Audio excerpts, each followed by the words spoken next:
Good evening. Welcome to the Livonia Public Schools Board of Education Committee of the Whole meeting of June 6th, 2022. Thank you to those of you who are in attendance this evening and who may be watching from home for your patience. The board had a meeting prior to this that ran just a little bit over, so we thank you for your patience. This evening's meeting is a committee of the whole meeting. By that, this is what we mean is this is the type of meeting where we will discuss a lot of items. Some are just for board information, and some will be going to a vote at our next meeting. However, there will be no votes at tonight's meeting. Tonight is a discussion meeting and an information gathering. If you are present with us this evening and you'd like to have a copy of the agenda, they are located on the table outside the doors to my left. If you are listening from home and you'd like a copy of our agenda, they can be found on our website, which is livoniapublicschools.org. If you hover over the board tab, you can drop down to board information, board meeting information, and there you can find our agendas. You can also there find video copies of previous meetings. So if there's anything you're interested in that the board may have taken up previously, you can take a look at it there.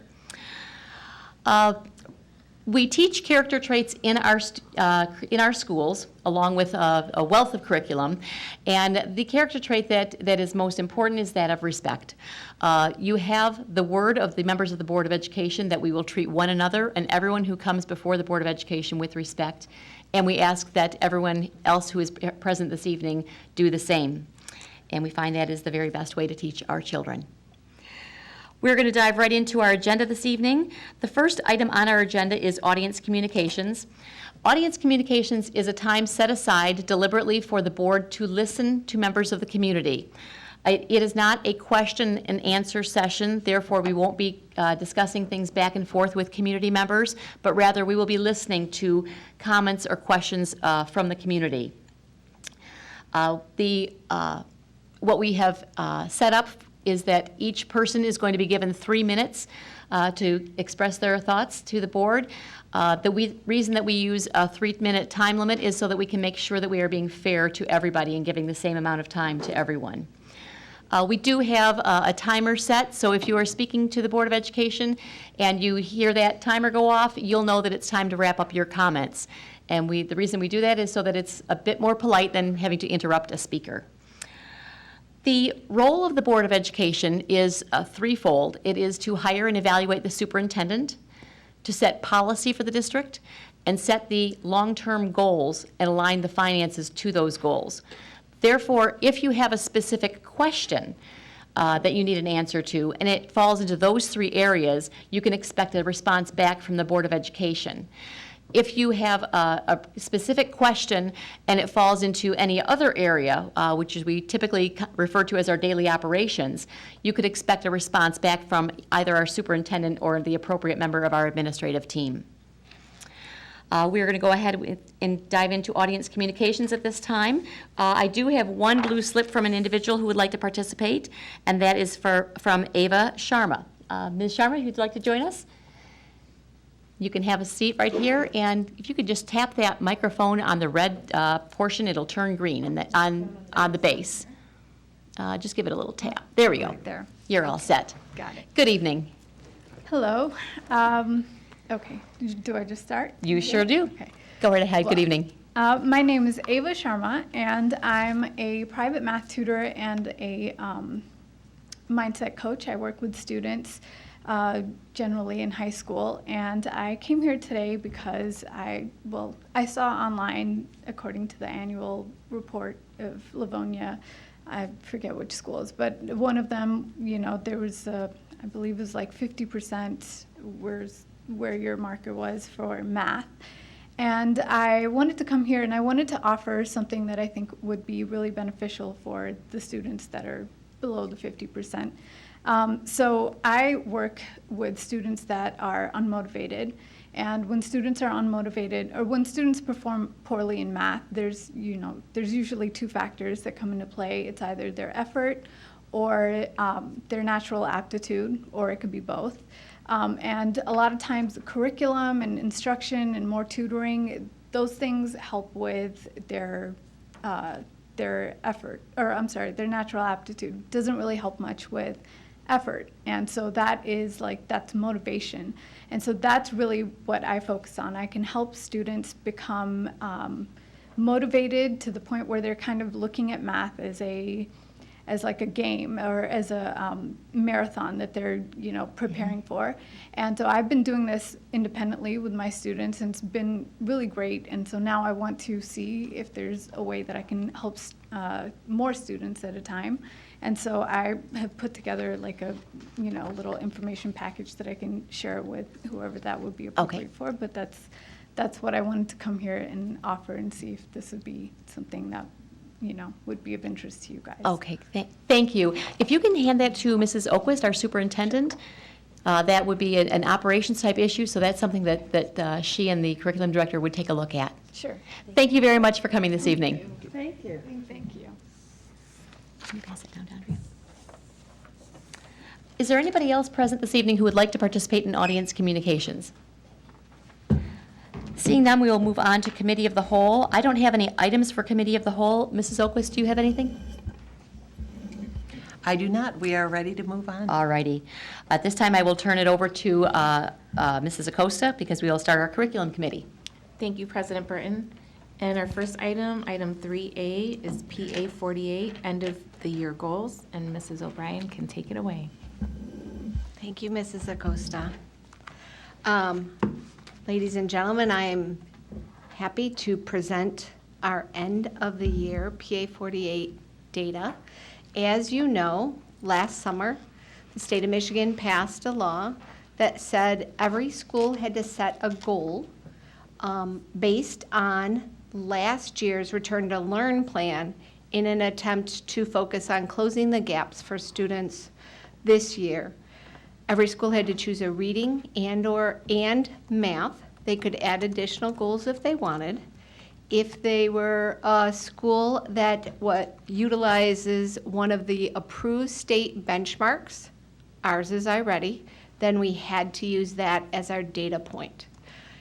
I have a folder at each one of your spaces, and it is going to be like a book. So the law requires that we review the schools and the demographic breakdown. We're not going to go through every single subgroup for every single school, but please feel free to ask questions.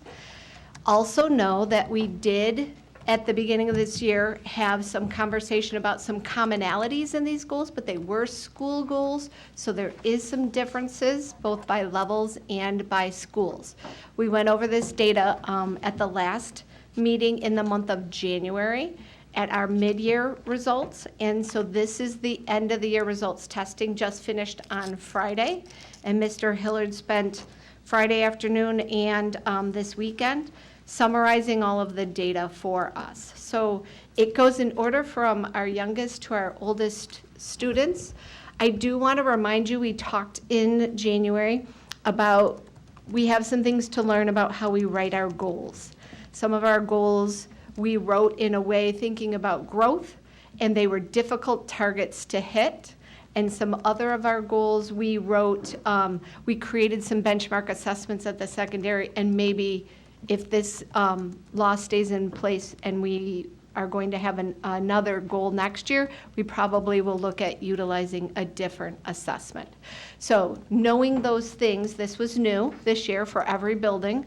Some of our marks we didn't hit very well. Some of them we did, but we're going to go through this. So we're going to start with Jackson Early Childhood Center. And their goal was students identifying 60% of letter names and being able to count to 20. And for our elementary groups, the white header is our mid-year results for reading and math. And to the right is our end of the year results for reading and math. And so at Jackson Center, 86% of kids, 80% of students 60% of students knew 86% of the letters. And 85% of our Jackson Center students could count, 80% of our young 5 and 4-year-olds hit 85% of knowing how to count all the way to 20. So again, we've written school improvement goals for years. I think getting into the nitty-gritty of what we're looking for, achievement or growth, we have some work to do on writing our goals. Mr. Centers, oh, sorry. So I always need a reminder about this. Mid-year, are they being assessed on the benchmark, their benchmark assessment, is that on all the standards they need to know by the end of the year? Or is it a mid-year to mid-year evaluating versus,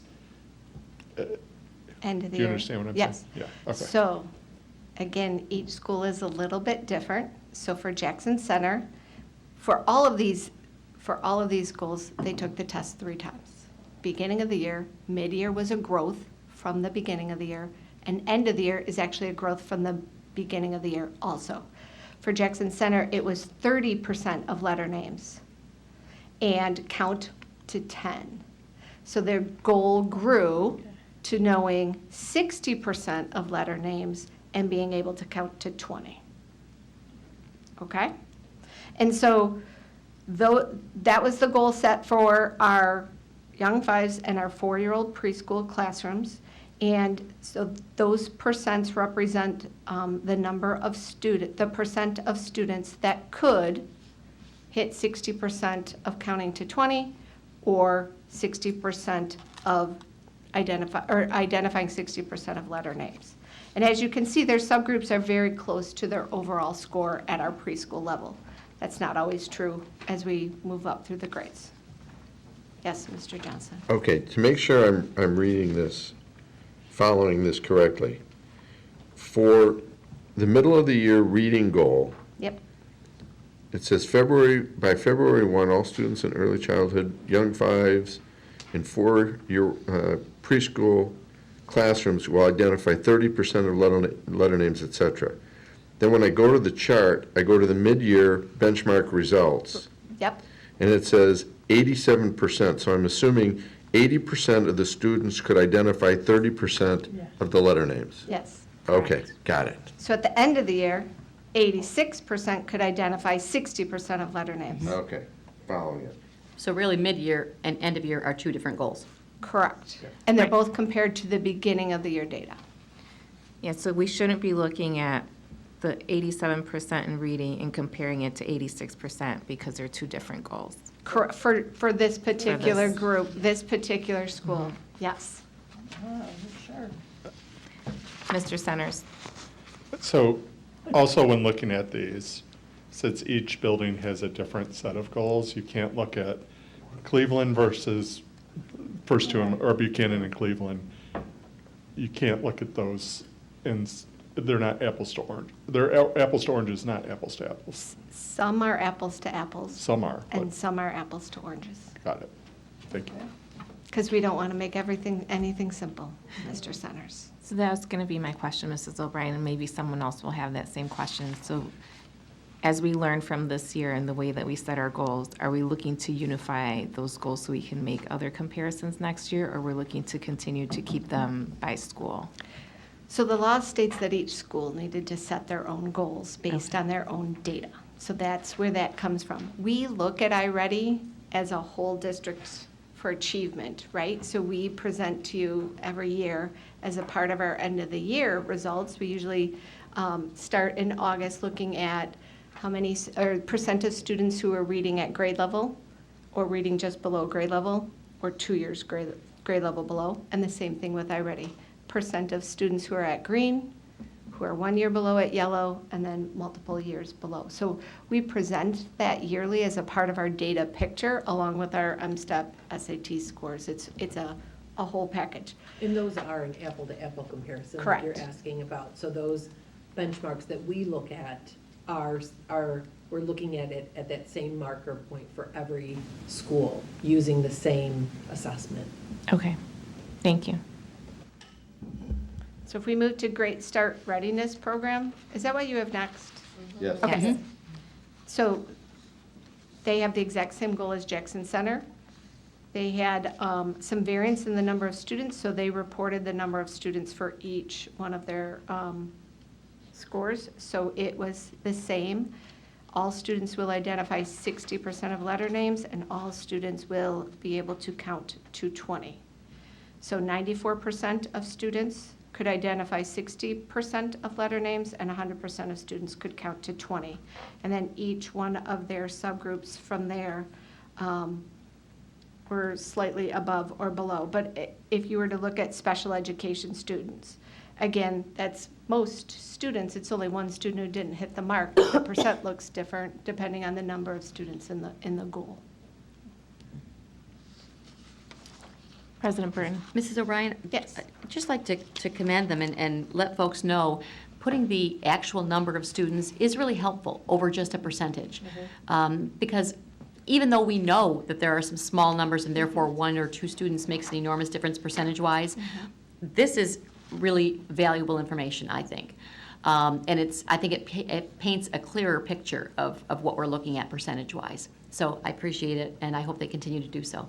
I recognize that they may also need to put it in percentage form, but to put it in a fraction form is super helpful.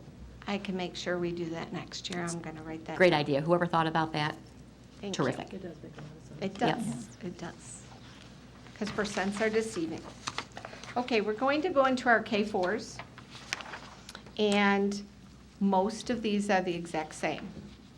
Not all of them, but most of them. All students, as well as each subgroup, will have met their individualized typical growth in reading as measured by iReady on the end of the year assessment. If they have something in parentheses that aligns to their school improvement goal, they just continue to keep their whole school improvement, where it says nonfiction comprehension. iReady gives us a subsection on nonfiction, but their overall data here is on their iReady typical growth, which is by all domains of reading. And then their annual typical individualized growth in math at the end of the year. So as you can see, this was comparing students, they get their individualized target growth the first time they take iReady in the fall. And then we set the goal at mid-year that they would be on target to meet their end of the year goal, and those were the percents I presented in February. And now this is the percent of students making 100% of their typical yearly growth in reading and or math.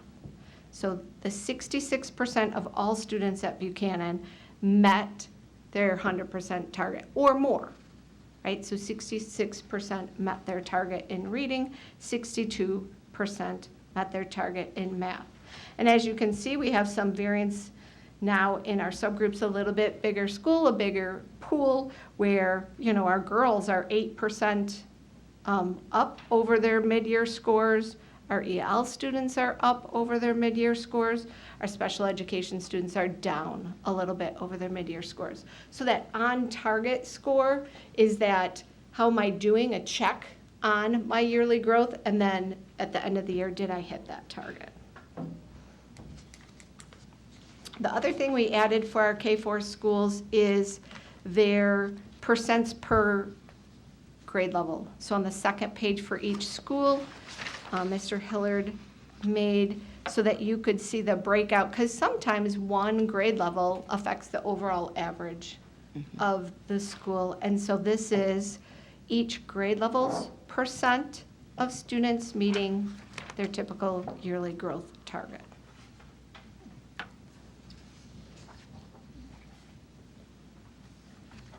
So Cleveland is one of the schools that wrote theirs a little bit different. They said 80% of students will meet their typical growth target, both in reading and math. And so to read that goal, this is where we were with the preschools, so 60% of Cleveland students hit 80% of their yearly target. So that's, they wanted that adjusted, and they had that ability to do that. And then their math was 57% of their students hit, no. Yes, 50% of their students hit the 57%. yes. So, and again, they're subgroups, so they have some variance in their subgroups that I can tell you that after our board meeting in January, we did data dives. We looked at this data at elementary and secondary principal meetings and dug in so that people were more aware. We typically get our state assessment results broken out by demographics. We don't always get our local assessment results broken out. So it's been a good conversation for us to begin to continue to look at our students who, all of our students in our schools. Ready to keep going? So Coolidge Elementary, so theirs is 100% of their individualized growth. So we're back to the same as Buchanan, so 67% students made 100% of their typical, hit their 100% typical growth target, and 68% in math. And Coolidge was up in all of their subgroups. They're one of the schools that didn't have some variance bouncing around. They're consistent with some slight growth over mid-year in all subgroups. And their math had slight increases with a few areas of drop. Another piece for Coolidge has been their writing school improvement goal, and they wanted to include it in their PA 48 goal. And so they do a writing piece at the beginning of the year.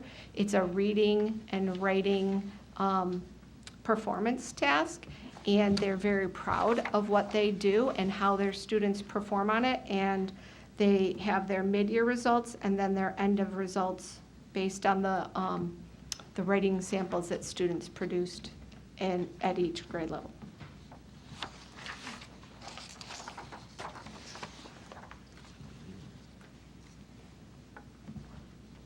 I'm going to keep going unless you stop me. So all students will make 1 year's growth at Grant. So that goal is still meeting that their typical individualized growth. So 61% in reading and 59% in math.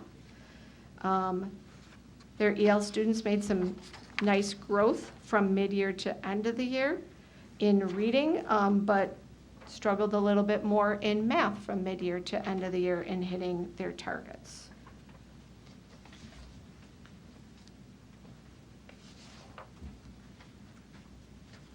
Hayes Elementary, theirs was the same, 100%, so all students will meet 100%.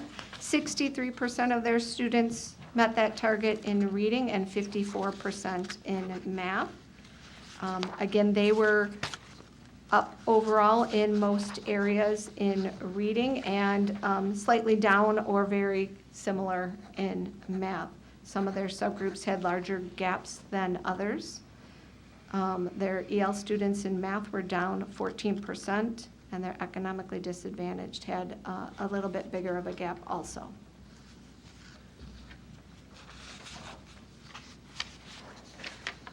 Hoover also did all students to reach their individualized yearly growth target, and 70% of the students met that target in reading and 67% in math. Again, their EL students made some strong growth from mid-year assessment to the end of the year. And their black students made 14% increase in reading, but then had a decrease in math.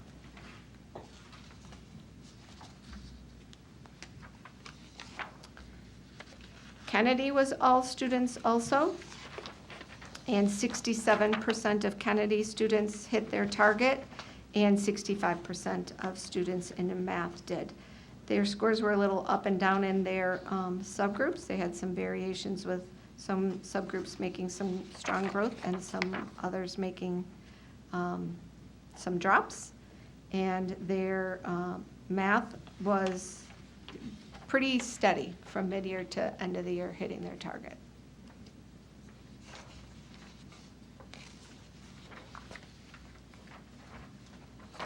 Nijiro was all students also, and 55% of their students hit their typical yearly growth and 57% in math. And they had some groups that went down from mid-year to end of the year. Their special education students went down a bit, their EL students went down a bit.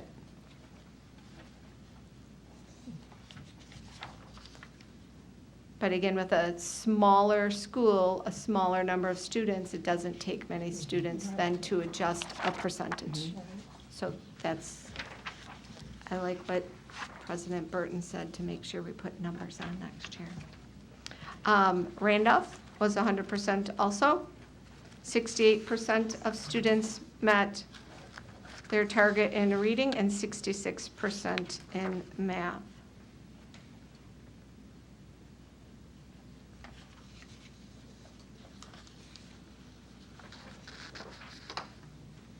Roosevelt was all students. 58% of students at Roosevelt hit their target. In both reading and math, it was the same. And again, they had some variance in some of their subgroups. That again, I think this is an area we can be digging in and looking at our iReady a little bit differently after this presentation. Ms. Silvester? Yes, Can I sorry. ask a question? Yes, go ahead. Your Your microphone, Mrs. Thank you, Elquist. I'm sorry. I know we talked in the mid-year about setting the individualized typical growth target. As we take a look at this, one thing I'd be curious for us to take a look at this summer is nationally, where the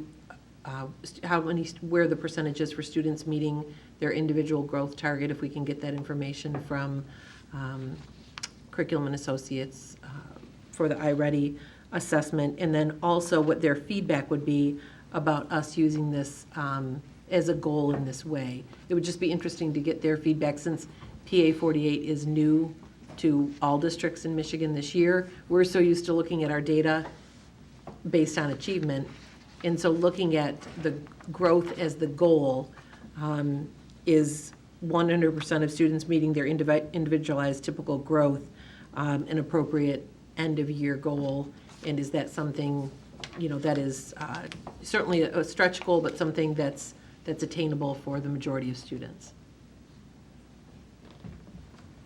And I know we spent a lot of time the last time talking about growth versus achievement, and certainly on iReady, there is a lot of data to help us help individual student growth targets, because that's adjusted based on where they begin and where they need to go. And so that's a really important element.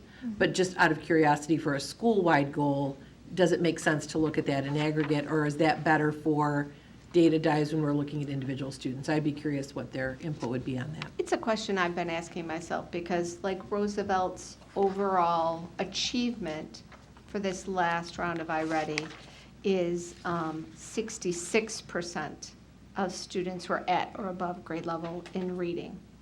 And so 58% hit their target, but their building overall achievement average is 66. So it is wondering what is the better way to look at the data when we want to set an overall building goal. Because some data we do use to drive our instruction, both for individuals and for our class. And so I think we do have a lot to learn and think about when we are setting our goals for next year.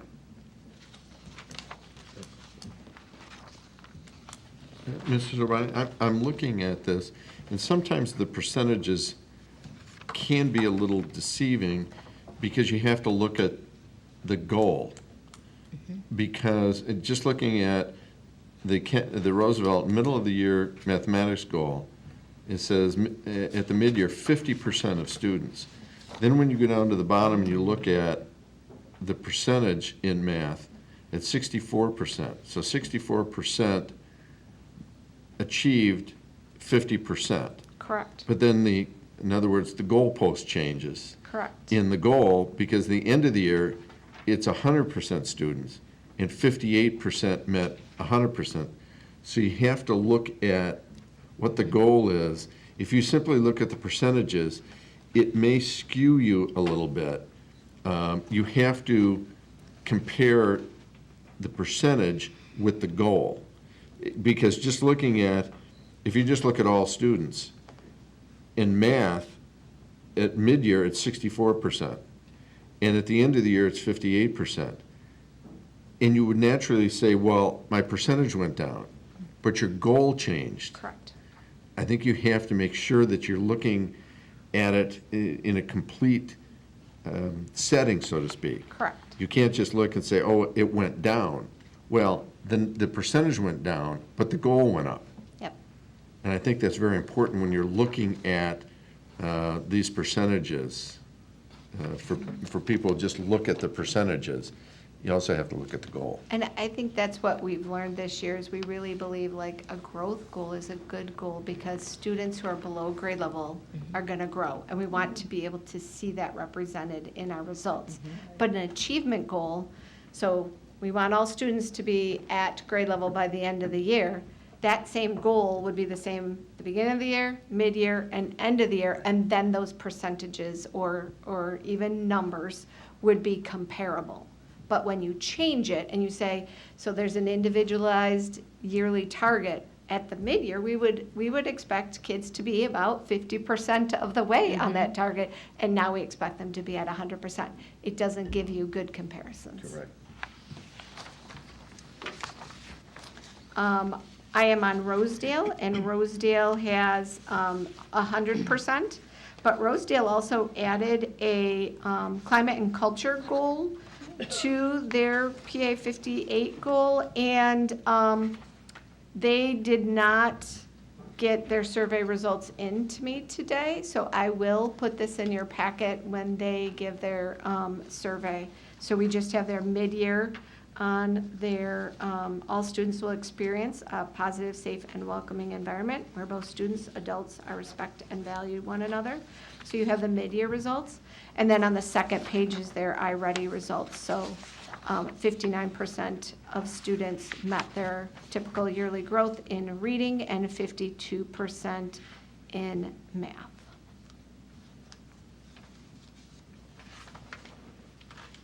Mrs. Costa? Sorry, President Britton. We do have some interesting information on Rosedale because it does break out remote versus not remote. Oh, thank you.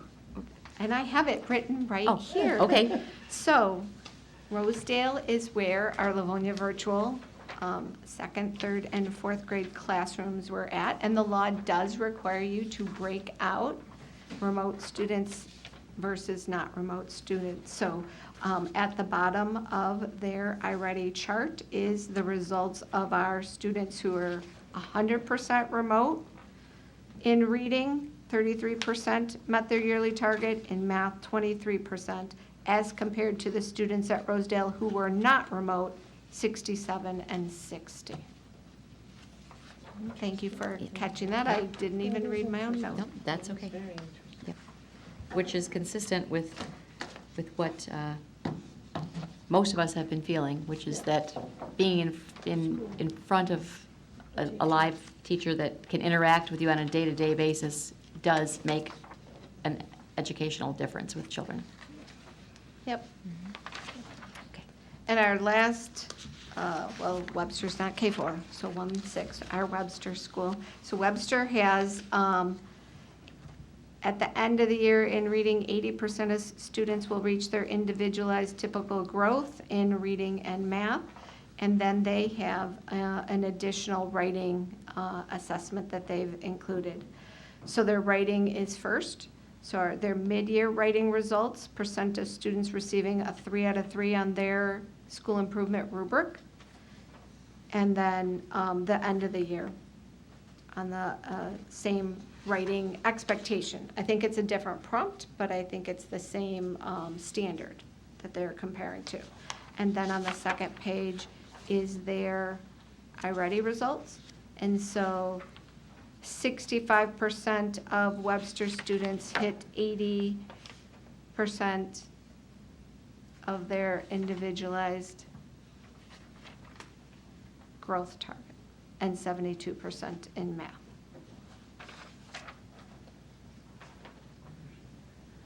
Mrs. Bradford. Thank you. And I just wanted to note on that, if you look, Webster A lot of their goals, they're already reading at a higher grade level. So when they set their expectations and they take these tests, it's harder to meet their goals. So if you look at their scores, typically you would say, oh my goodness, they should be like 90 and 100%, you know, because they are, but they're already up at exceeding their reading levels or math levels. So it's a harder target to hit. Correct, because iReady adjusts based on the first time you take it, so it would adjust a student up Correct. based on that. Their achievement for this last round of iReady is 94%, 98% of students are at or above Yes. grade level. Yeah, just noting that, because you might think that's, Yeah, that's again where the achievement versus the growth. yes. Yes, are that's totally why I different brought and up why iReady that with me is this leading. time. So thank you for bringing us back to the achievement piece continuously, because that's an important element. So we are now to our upper Ls, and they also used individualized typical growth. So Cooper is first, and they have all students will meet their individualized typical growth. And so 58% met that target in reading and 46% in math. Our overall trend was kind of up and down, a little bit more down than up in some of the subgroups for Cooper. And on the second page would be a breakout for 5th and 6th grade. At Johnson, they also used all students will hit their typical yearly target growth. 62% in reading hit that, 42% in math. And Johnson is where our Livonia virtual students' scores are a part of Johnson Upper Elementary, so our 5th and 6th graders who are virtual this year. So 58% of our virtual students hit their yearly target in reading and 42% in math, compared to 63% not virtual and 44% not virtual. Mrs. Jarvis? Thank you. I just would like to go, thank you, sorry. Looking back at Cooper, Yeah. on the second page on the side, and maybe it's my sheet, it lists grades 1 through 6. It might have been a carryover from last year. Because it's the opposite work. This is the back of Webster. This is Cooper and Cooper. Got it, okay. Pages are not per school, it's the, It's Got a it. Oh, book. it's like a book. It's a book. Okay, thank you. No, that's okay. Thank you for asking, because that'll clarify it. It's a book, keep reading it as a book. Sorry. Go this way. I have a whole new packet. Do you want to start over? I can do that. I have extras. No. This is the first page where it happened. Yeah. Yeah. So Johnson, we went over. So that's where their overall scores are and our remote students. And then the second page is their broken out by grade level. And Riley also used 100% students hitting the typical growth. 57% hit that typical growth target and 59% in mathematics. Again, I think we have some great conversations we can have about looking at our subgroups on these, on the way we wrote these goals, and then looking at the results for those students. And then 5th and 6th grade at Riley is the second page. So now we should all be on Emerson. So Emerson also used iReady. So for K through 9, they needed to use the approved benchmark if you had that. So at Emerson, at our middle schools, we have been giving iReady for several years. So we gave it both in reading and in math. And so 52% of Emerson students hit their yearly growth target and 44% in math.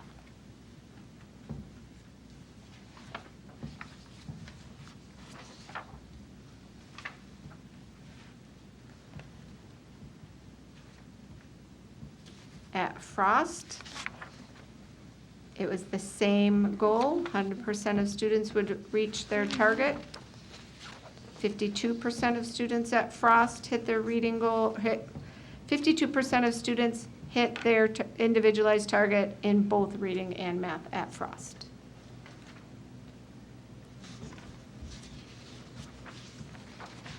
And our last middle school, Holmes, 51% of students met their typical yearly growth target in reading and 43% in math. They also had an additional goal, which I can share with you their results when they give that student survey. They did not give that student survey at the end of the year yet.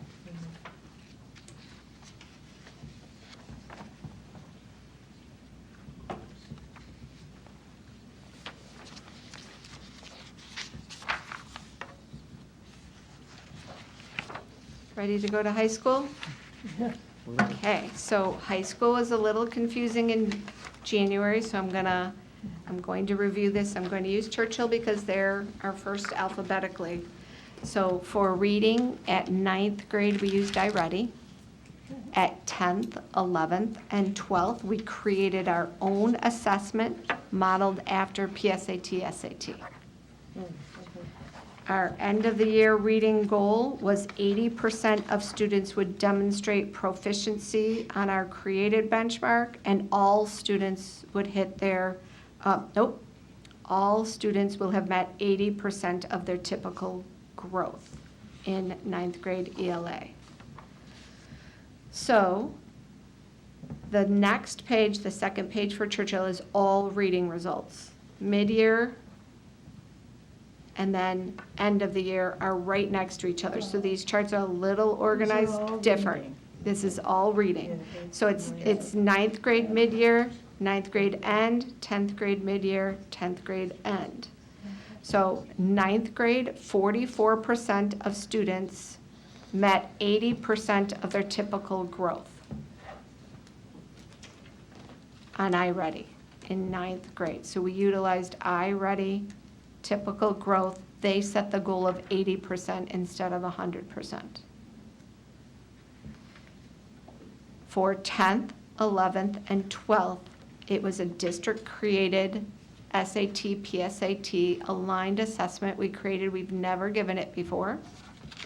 64% scored 80% or higher on it. So this one is an achievement goal. At 11th grade, 36% of students scored 80% or higher. And at 12th grade, 76% scored 80% or higher.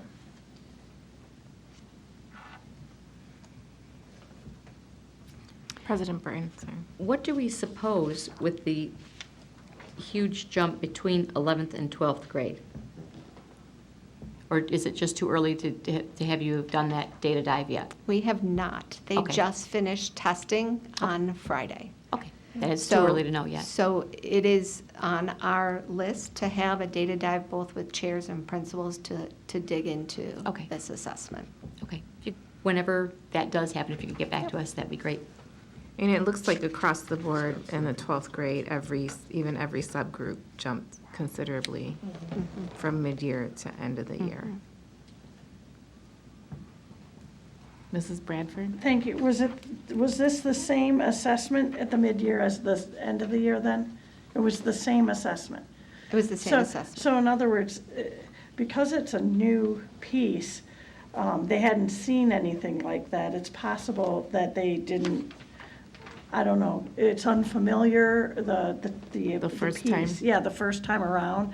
So typically when students see something for the first time, taking something, you might expect that to be lower. I'm just wondering if that's the case. I also wonder with 11th grade, they take a lot of other tests. And the time of the year. So we have our common Oh, that's summative true. assessments. They Yes. take SAT. So their So- heart So and mind might. right, they might be a little bit of Test text, fatigue. or test Test burnout. Test fatigue, fatigue. yeah. Yes, because this would be the last, Yeah. Well, and they'll how have their final ones, seriously but- they're taking it, Right. and they're taking it, Yep. lots of little factors. and it's Yeah. new, So again, for teachers to kind of look at their results and say, so we value this and we want you to give, your best effort. All of these things are new. So we all need to look at this and say, what is the right time Sure. to fit into the window, and then, what are we assessing the right things that we want to? And they're teenagers. And they're teenagers. Yeah. There's that Yeah, too. There's that. Yeah, there's that factor. It could have been a nice weather day. Yeah. So the next page is Churchill's math results. So again, it goes mid-year, end year, 9th grade, mid-year, end year, 10th grade. So 9th grade assessments is a district-created SAT-aligned assessment. So they did not use iReady Math. So this assessment was, we took the Heart of Algebra questions released from SAT, PSAT, and created an assessment that was aligned to that. So at 9th, 10th, 11th, and 12th, and if you recall, we had this conversation in January, this would be an opportunity for us to learn how to write a goal a little bit different, because percent of students with a gain of at least 30% it's a very fuzzy goal. Mr. Hillard counted any student who couldn't grow 30%, so if they were at 71% or higher and they improved, they're counted here. And if they were 70% and they improved, he counted them. If you could not make the 30% growth, but you grew from 70% up, you got it.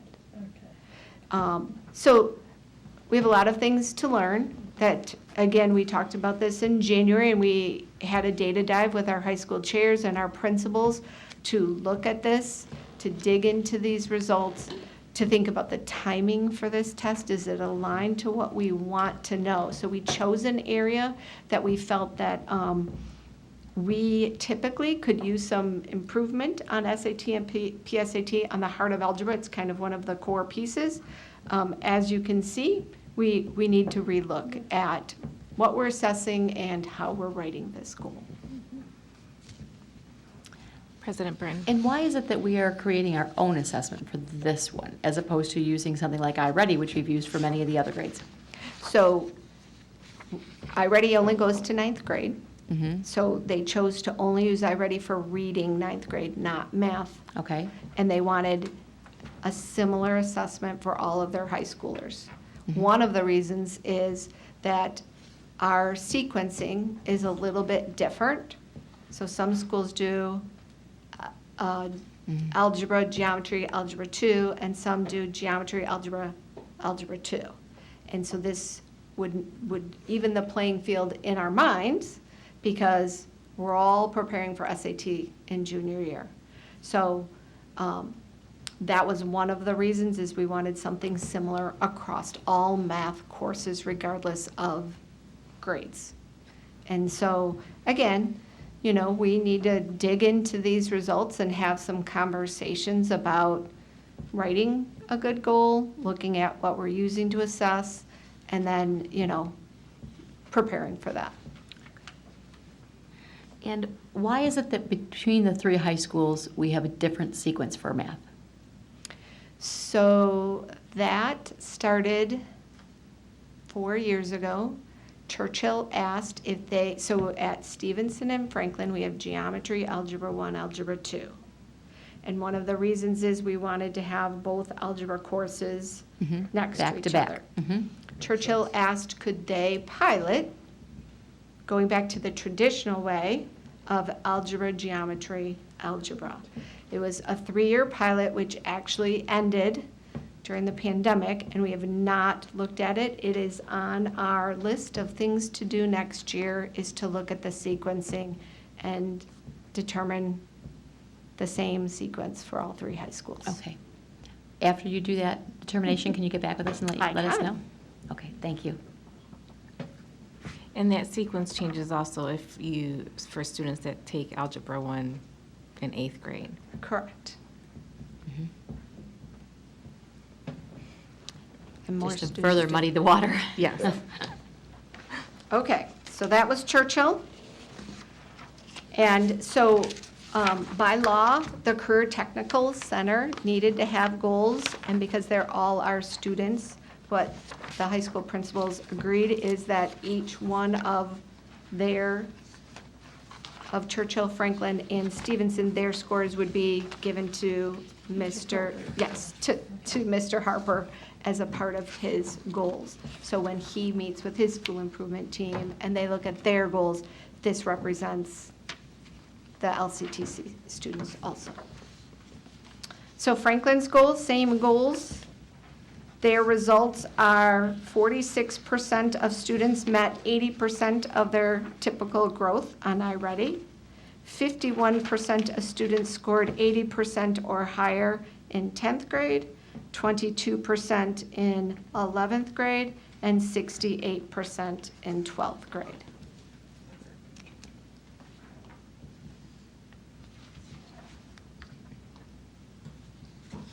In mathematics, it's that same district-created assessment in all 4 grades. 11% of students made a gain of at least 30% in 9th grade. 28% made a gain of at least 30% in 10th. 10% in 11th grade, and 13% in 12th grade.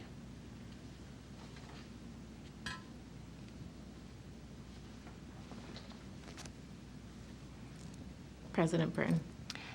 So if we had a student then that was at 65%, in order to have counted as making their goal, they would have to have gone to 95%. Correct. I see what you mean about writing goals.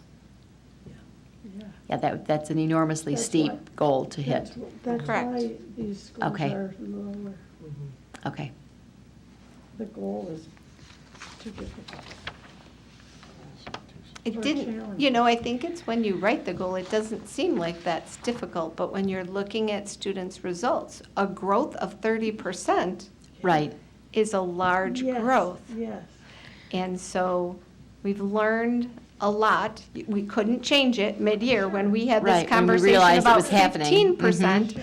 And we brought in the chairs and had a conversation about this, that we really need to look at for next year Mhm. what we're going to write as our goal. Right. And you probably covered this already, just for my mind. My brain is fatigued. But I guess I know that it doesn't make sense to make comparisons between reading and math because they are 2 different subjects, but I'm merely looking at it in terms of the goals that were set. And however they were set for reading made it more favorable for the students in attaining those goals than how they were set for math. Correct. And I think- 80% achievement rather than 30% growth. Yes. And so I feel like if we didn't have those reading results set up in that way, we'd have more questions about what we're looking at for math. And I will take ownership. We have worked through this year. I think we will be sharing with you at the beginning of next year some different goals and possibly looking at some different assessments. Good. And our last school, Stevenson's.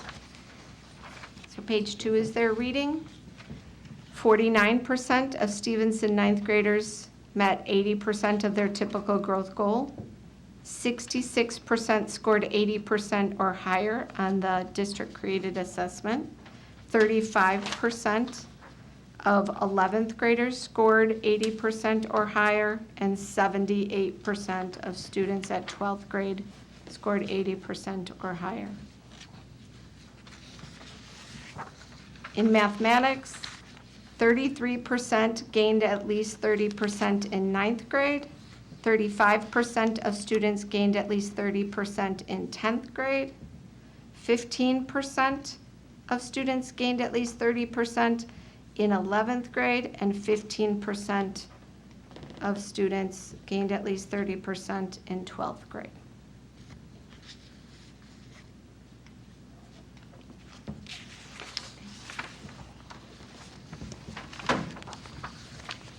Superintendent Elquist. Mrs. O'Brien, I know you and I talked about this briefly. We don't know yet whether or not this is going to be maintained as a state requirement, We do correct? Okay. Because these goals are separate from the school improvement goals that they set. So these are required to be set individually by each school based on the analysis of their data. Correct. And that's what It I know you. was based on the and- pandemic in an Yeah. effort to look at closing the gap. And many of our school improvement goals at especially middle school and ninth grade aren't necessarily use iReady as their school improvement goal. At elementary, we utilize it more. Yeah. So I think that's something we want to continue to ferret out. One, if that's going to be something that the state is going to continue to require of us. And if it is, I know your team has already begun to work with principals and chairs and school improvement leaders on looking at goals and assessments we're going to utilize. If it does not, rest assured, our data dialogues will continue utilizing the data that we have, and then we'll make some determinations on using growth versus achievement. Any other questions? Thank you. Thank you. Thank you. And Mr. Hillard for putting together Oh, yeah. Yes, such a Yes. comprehensive set of And this data. is just information only. it is. Okay. Thank you. These will be posted on our transparency site as in accordance with the law. Thank you. We're moving along to item 3B, textbook purchases. Mrs. O'Brien. I am bringing several textbook purchases for your approval. I'm going to start with Pear Deck. It is not a textbook. It is actually a platform, Google extension for our teachers to utilize with their students. It is for a 3-year subscription for Pear Deck for $132,600. This will allow teachers to. Oh.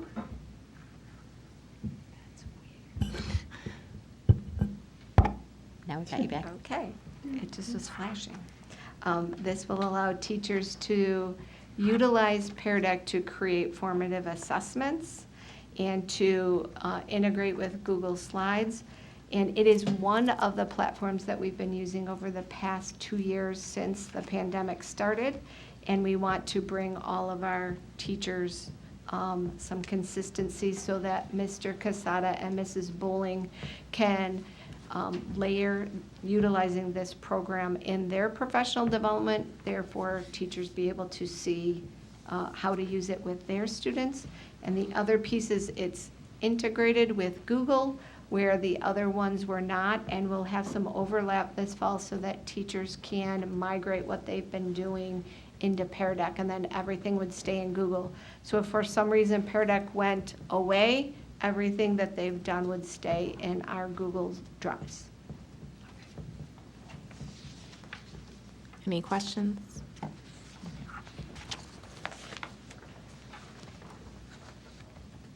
Our next one would be the purchase of upper elementary and middle school math program.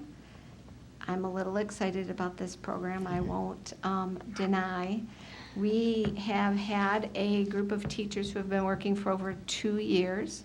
So they utilized Ed Reports and looked at what math programs are rated green, so highly aligned to the Common Core. They started with those programs and dug in and determined which ones were aligned to what their vision for a middle school, upper elementary math class would be looking for.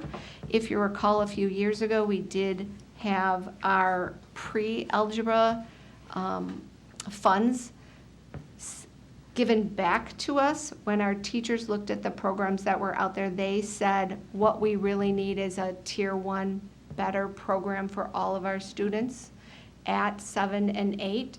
And when Ed Reports started looking at math programs, Big Ideas that we currently use, which was one of the first Common Core aligned math textbooks, has come out red. It is not that aligned, and we have found that it has had some holes. So when We looked at this, we moved up middle school math to, in our ranking of needing a new textbook, and we wanted to bring 5th and 6th right along with them. Mid-school math was written specifically for 5th through 8th grade only. This program was written by educators, aligned with John Hattie's research for best practices for teaching math, and in cooperation with universities for what is the most important things to have in math instruction. It begins with a simulation similar to Amplify, a video that presents a math problem for students, and they begin and dig into their learning based on trying to solve whatever the simulation has. It also has online practice that students do every day that is corrected by the program, and the teacher has a database of how students are doing, and it's aligned to the strands of the Common Core state standards. It also tells a teacher how many attempts it took a student to get those answers correct. So I may be doing just fine in expressions, but it took me 15 tries before I got it right, and the teacher would have that information. It also gives a lot of opportunities for teachers to collect and create formative assessment. We started this school year, our middle school teachers did not want to pilot this year, but they agreed to go along with what our upper L teachers chose. 3 programs were piloted, and after each pilot, we brought in the middle school teachers who had been a part of the selection process, but not the piloting process, and debriefed with them. And then a couple weeks ago, we had them join us and we shared the final recommendation. The other thing that Mrs. Caldwell did when a buzz was being created about this program, because it looks different, was she volunteered to teach in each one of our middle schools a full set of lessons, and the chairs then could sub for different math teachers to come in and watch Mrs. Caldwell teach, so that they would have a visual idea of what this program would look like. Last week, May 25th, so not last week, a couple weeks ago, on the last PLC dates, the 7th grade and the 8th grade teachers met as a group and went through the professional development, and the same kind of buzz is happening at middle school. So we are very excited to bring you this program. It is costly, but we believe that it is worth every penny, and we are finding ways to save money. So the online student licenses and teacher guides are $522,546.60. There is a consumable workbook, and the cost for printing, because this is a small textbook company, they do not print in-house, so they send them out, is $100,487.10. I'm asking for approval to purchase for 1 year, knowing that we've been given approval from the company to look into our own printing locally of these. So we have the access to the PDFs, and we can send them out, because they don't do it themselves.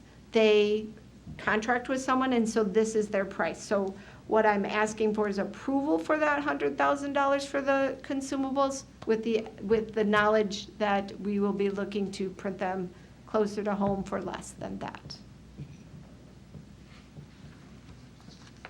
Mr. Johnson? Thank you, Mrs. Acosta. Mrs. O'Brien, are we getting an actual physical textbook with this, or is it just an online license? Just online. How long is the online license for? It is for 6 years. Okay. Yeah, that makes the cost a little bit different. Palatable is, I guess is the right word. Correct. Okay, thank you. You're welcome. I'll make sure I put that in the cap.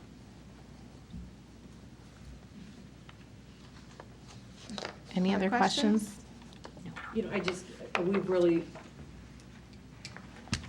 We've really begun to utilize Ed reports as really the gold standard in helping us to determine, because they do such significant vetting of programs and their adherence to the standards, as well as the results then subsequently students get from this. And to see that this is the only middle school math program that received a perfect score on ed reports is significant. It's difficult it's a rigorous process to be vetted by them. And they're an independent organization, not affiliated with any writer, university, textbook company. And so to that, in addition to certainly what our own teachers, what Mrs. Caldwell, what you have shared, I think that that's another backstop for us, knowing where we were with the program we had and the need to switch. I'm anxious to see the impact that will have on our achievement in those grades as we move forward. Mrs. Bradford? Thank you, Mrs. Acosta. I also like the fact that it's 5th through 8th grade. It's going to give a lot more consistency to our programming, and I think that's going to be a really good benefit to our students. So it does sound costly, but when you think about it, that's a 6 years licensing, and I guess with the consumables may be costly, but if we could get that down with the in-house on a yearly basis, I think that will be helpful. And one of the things we've been typically doing, because more programs have consumables, is we may purchase them for the first year or two, so teachers have access to everything as they learn the program, but then we evaluate and say, so how much are we not using in that consumable? And then we can print those things differently, and most programs allow you to do that. So some people like to have all of it, but if you're not using a lot of it, you can not print those. President Burton? Yes, you mentioned sending it out for printing. Do we not print that volume in-house any longer? So our printing department said that they would struggle to get that many 4 grade levels worth of consumables done for school. Mrs. Caldwell is getting quotes from several nearby printing companies. Okay. And the other piece is there's some color pieces that teachers feel like are important. And our printing department doesn't have access to the volume for color printing. Okay, all right, thank you. Thank you. Okay. Okay. Our next recommendation is for a pre-calculus purchase. So this purchase, our pre-calculus teachers met with Mrs. Caldwell this year as their online access ended. So this is one of the things we've talked about before, is when we had books, we could keep them for years, but when online access starts to go, then you have to evaluate whether you're really ready to or not. Pre-calculus with limits, a graphing approach, is the recommendation from our committee. It would be for $83,337.19, which would give us digital access for 6 years. And we are purchasing classroom sets of the textbooks so that students have both available to them, or they could take the textbook home and have digital at school. So this purchase is a, I said that, 6 years textbook, teacher's guide, and then the online licenses. Questions? Okay. Okay. Our next textbook recommendation is for a new economics textbook. Economics Alive has been chosen by our high school teachers who have been working on this for a little bit over a year. They piloted this program this year and felt that it aligns to what their shared vision is for students who take economics. They reviewed 5 different books and favored Economics Alive over Norton's Essentials of Economics, which they also piloted in our classroom. Our students preferred Economics Alive also. This purchase would provide us with 8 years of digital licenses, a classroom set of textbooks, teacher lesson guides, and 1 day of professional development for the cost of $68,877.15. Is this for AP Econ or just Econ? This, I believe, is for regular economics. Okay. But I will double check. Because I have AP US History. I believe this is regular economics, Yeah. but I will double check. Any questions?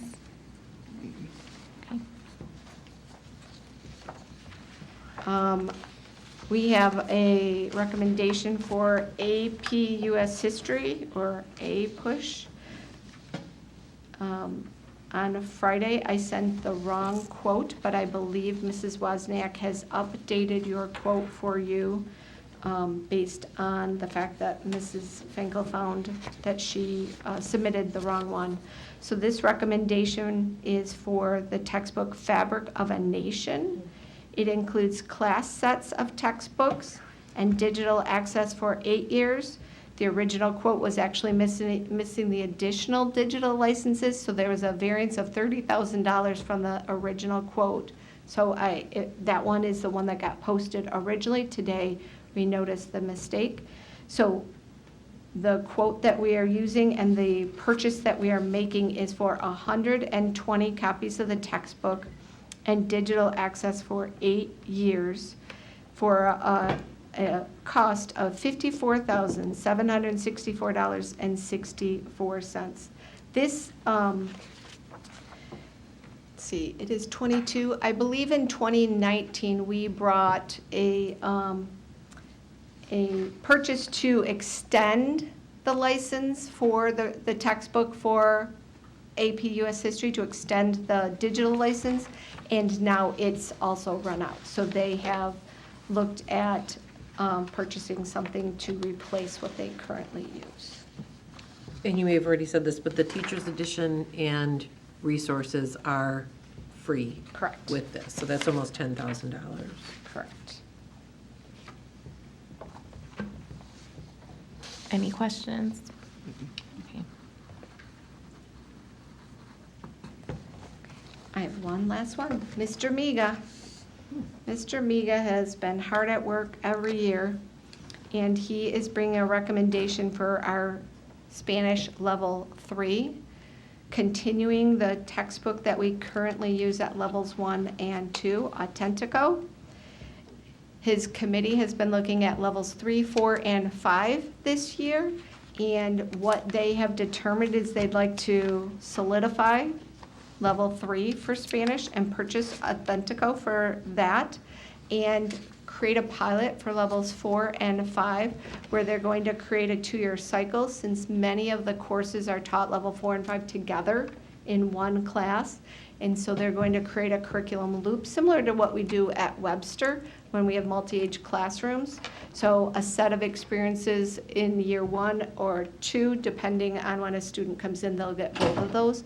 But making sure that those Level 5 students are prepared to exit out and go on to college in Spanish. So this is just for Level 3, and this purchase is a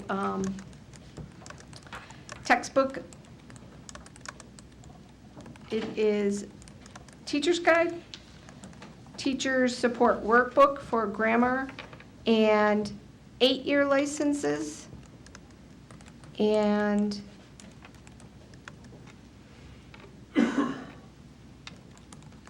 TPR storytelling. So that was something that they put in free, and I asked him about that. That was something, it was something we'd never seen, and so it was a additional piece of software that allows students the experience of reading in Spanish that is, it's aligned with Authentico, but it's actually a different publisher, and they're giving that to us because our teachers piloted it this year. So this purchase is for $37,536.80. Mrs. Jarvis? Mrs. O'Brien, did you say this was for level 3? I'm sorry. Level 3 Spanish, but the book says level 2. Well, that was my question. Yep. We're using level 1 for our levels 1 and 2, and we split the book in half.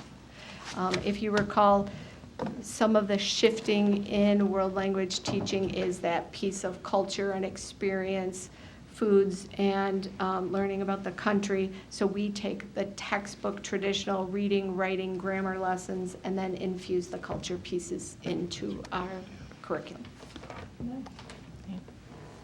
Any other questions about textbooks in general? No. Thank you, Mrs. O'Brien. I'm just so Thank excited. you. I really am. I just want to just express my appreciation to Mrs. O'Brien for leading this, to our curriculum coordinators, for our chairs, and all of the teachers who were involved in piloting this. I think we had a chance at the study session to take a look at where we've been over the past few years. And when we talk about really working tirelessly toward that guaranteed and viable curriculum, a strong, consistent Tier 1, a big piece of that is having the right resources for our students and having the right resources that our educators need. And I just cannot believe in the past 3 years what has been done and how many content areas. And now you see we're getting into those, those more individualized, maybe singleton courses, which tells you we've covered many of the core, and now we're getting into and digging into these books, which I remember a few years ago looking at and thinking, when we get to that point, we'll know we've done really significant work. So I don't think we can underestimate that for many years, we went with the 0 textbook budget based on the where we were at the time.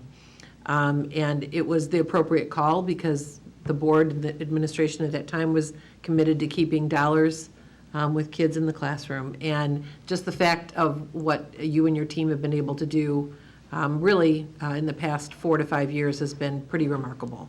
So I just want to say it's amazing what our teachers have done. And in these past 2 years to continue. Several of these were continuations from last year, and they paused and then picked things back up. But to look at new materials, to try new materials in their classrooms, it is amazing the amount of work that it takes. Mr. Amiga every year leads different groups of people, our chairs, our content area leaders doing this work. It's incredible. We're very, very lucky. Terrific. Thank you. And that concludes our curriculum committee report. Thank you. We are moving on to our Finance Committee. I'll turn it over to Mrs. Bonifield. Thank you, President Burton. We have one item, our ever-present budget updates, and, we're getting a handout, and Mrs. Smith is going to help us out with that. Thank you, Dan.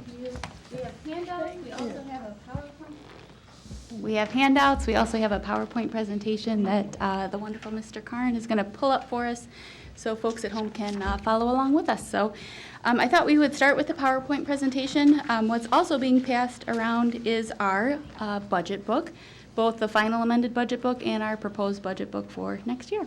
So with that, we'll get started. On our next slide, I always like to go over our district priorities. These are very familiar to the board. I know that, but just for the benefit too of our community that might be watching this meeting, so that they know we do work tirelessly to align these district priorities with our budget. It's the budget that supports all of these items. So at the core of what we do, student achievement, helping every student achieve their own personal success. Employee capacity is the next. Growing the abilities of our staff, not only as a benefit to them, but to our students. Fiscal responsibility is a priority. As you guys are well aware too, we've been able to make wonderful strides over the last number of years, building a fund balance that will help us weather storms that come along. And lastly, but not least important, is the climate and culture. Everything that we do, it's about valuing and contributing daily to a positive, engaging, and respectful climate and culture for all. On the next slide is a list of our Wayne County Enhancement Millage priorities that we shared with our community when we asked them to support the Wayne County Enhancement Millage. And these two are at the center of what we do and making sure that we continue to align those dollars with these priorities that we shared with our community. The first being hiring and retaining high-quality staff. The next, preserving and enhancing our programs and offerings for students. Maintaining class size and reducing where feasible. supporting struggling learners and students with added needs, and financial stability. So we feel confident that you'll see all of those incorporated into the budget that we have to present to you tonight. Moving on, we'll start with our final amendment for the 21-22 school year. On the general fund revenue side, I'll cut to the chase. We're looking at an ending fund balance projected to be about, revenues, totaling $158.4 million. We've had some items that we went over last March during our update, as well as some changes that we went over at our study session. In March, we mentioned about receiving a double, in essence, Medicaid reimbursement this year because of some delayed reimbursements coming from the state to RISA that then delayed our payment. So those have been incorporated in our final amendment. Also included some adjustments to different state categorical revenue lines, and we also saw an increase in our federal revenue. Most recently, we're adjusting also for some childcare fees. It's great to see our programs have really returned to normal, so being able to recognize kind of a pre-pandemic revenue rate for our childcare programs. I did want to mention, even since our study session I mentioned last week, about trying to get the best bang for our buck with our grant dollars and figuring out what to work with the state on as far as what would be the best things to utilize those grant dollars for. And so we do have, even since we last met for the study session, some recognition of some additional grant dollars in this final budget amendment. But as we'll see on the next slide for our general fund expenditures, we're still looking to end the year exactly where we said that we would be last week, and very much in line with what we shared back in March. So on the expenditure side, we are looking at total expenditures of almost $160 million, and an ending fund balance of $31 million, almost $31.6 million, or a 19.8% fund balance.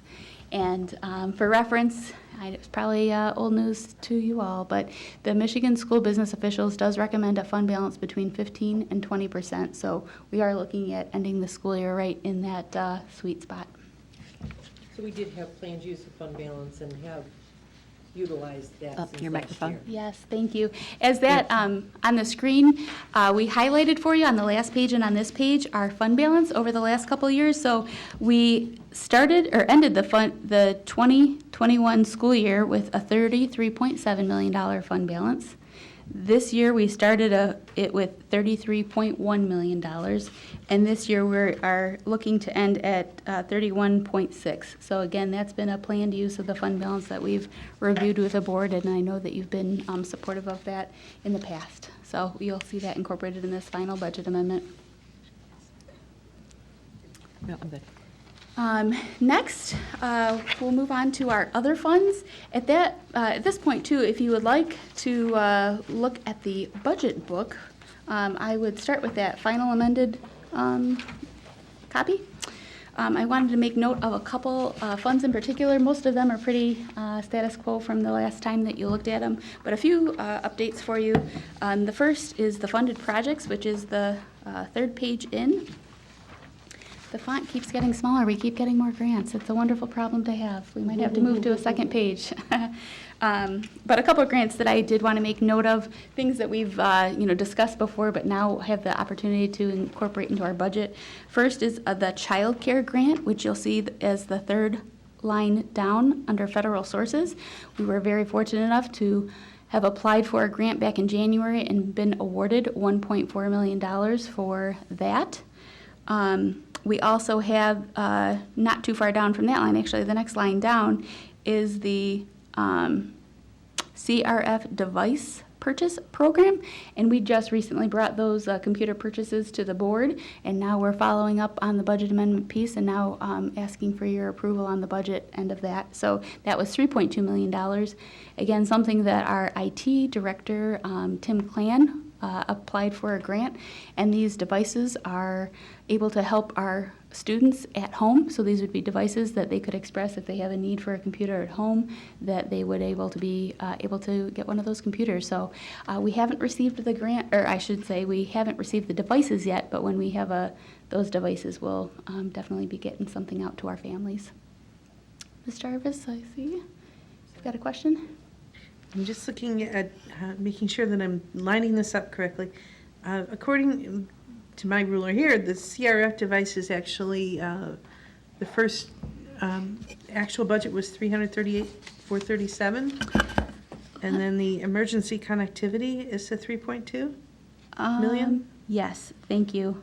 I was just not following it down. You are correct. Like you said, the text is a lot smaller with all these grants. Thank you. Both are technology purchase grants, but you are absolutely correct, Ms. Jarvis. The CRF device purchase program was what we received last year, and then this year it's called the emergency connectivity grant. So you are absolutely correct. A couple other items that have come before the board, and again, now is our chance to get those incorporated into the budget.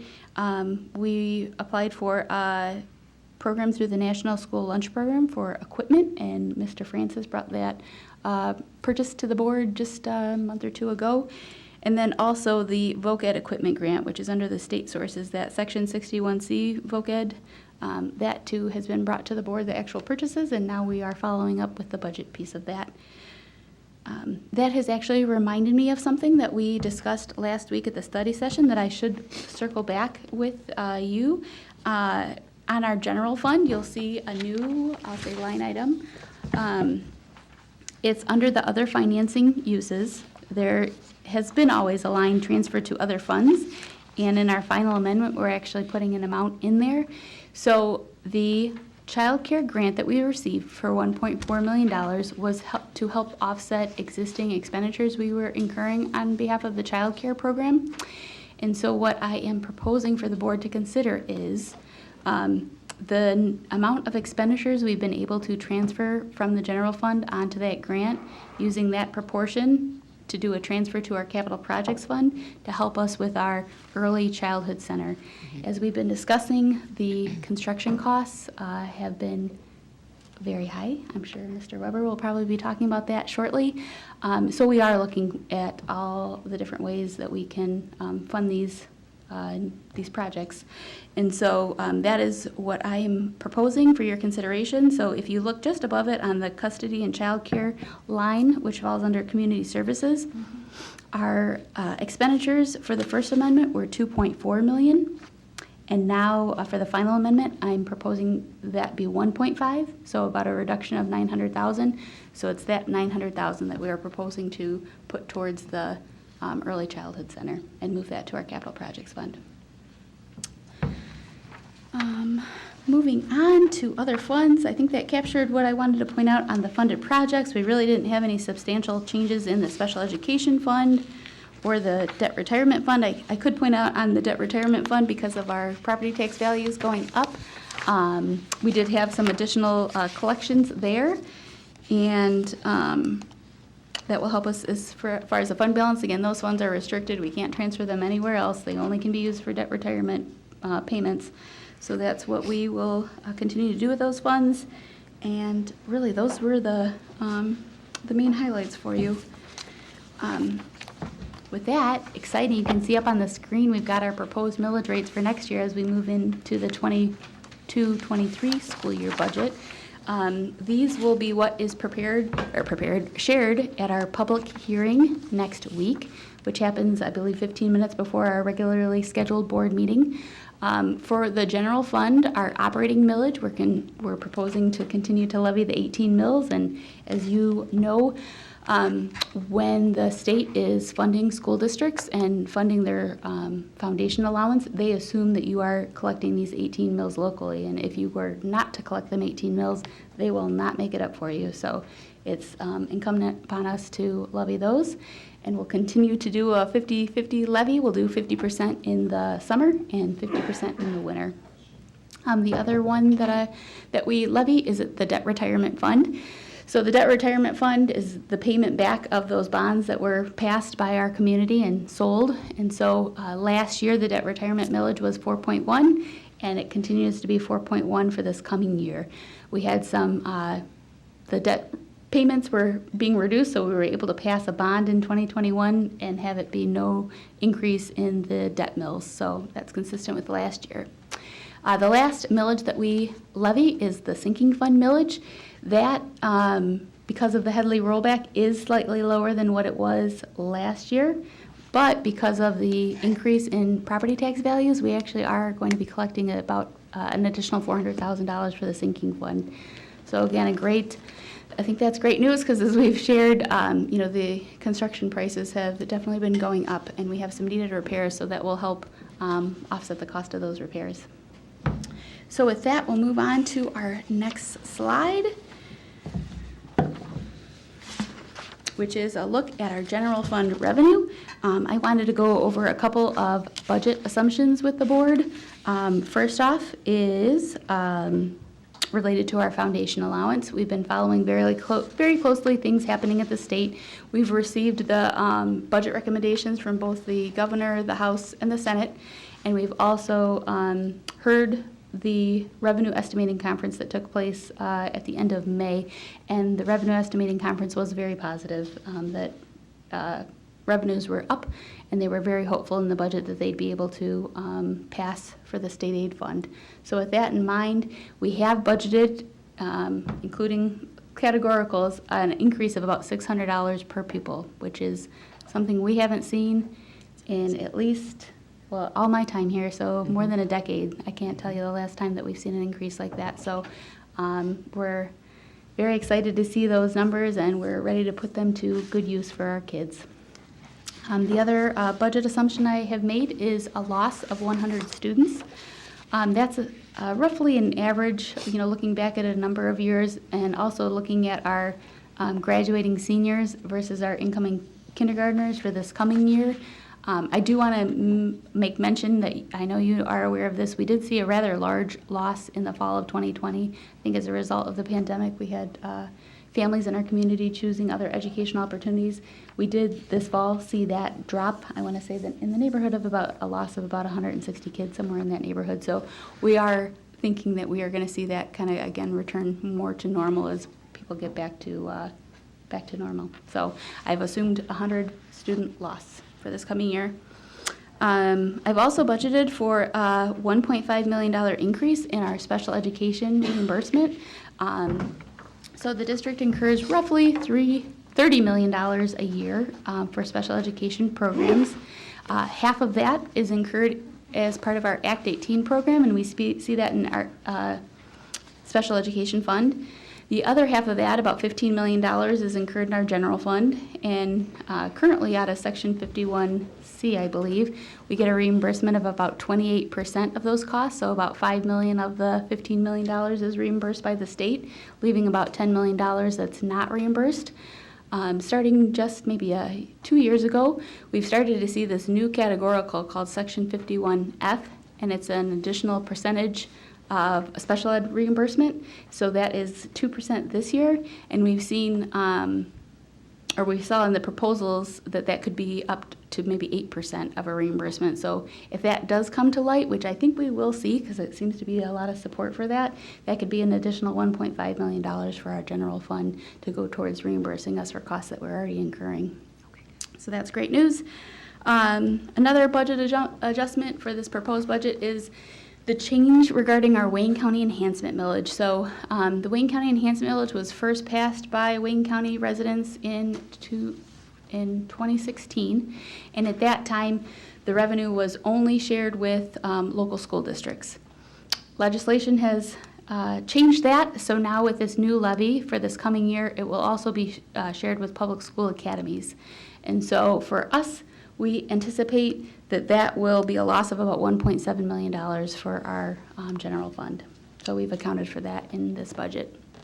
Another item I did want to make mention, because we might be talking about it again in the First Amendment, I did continue to include the Wayne County special education transportation payment in our budget.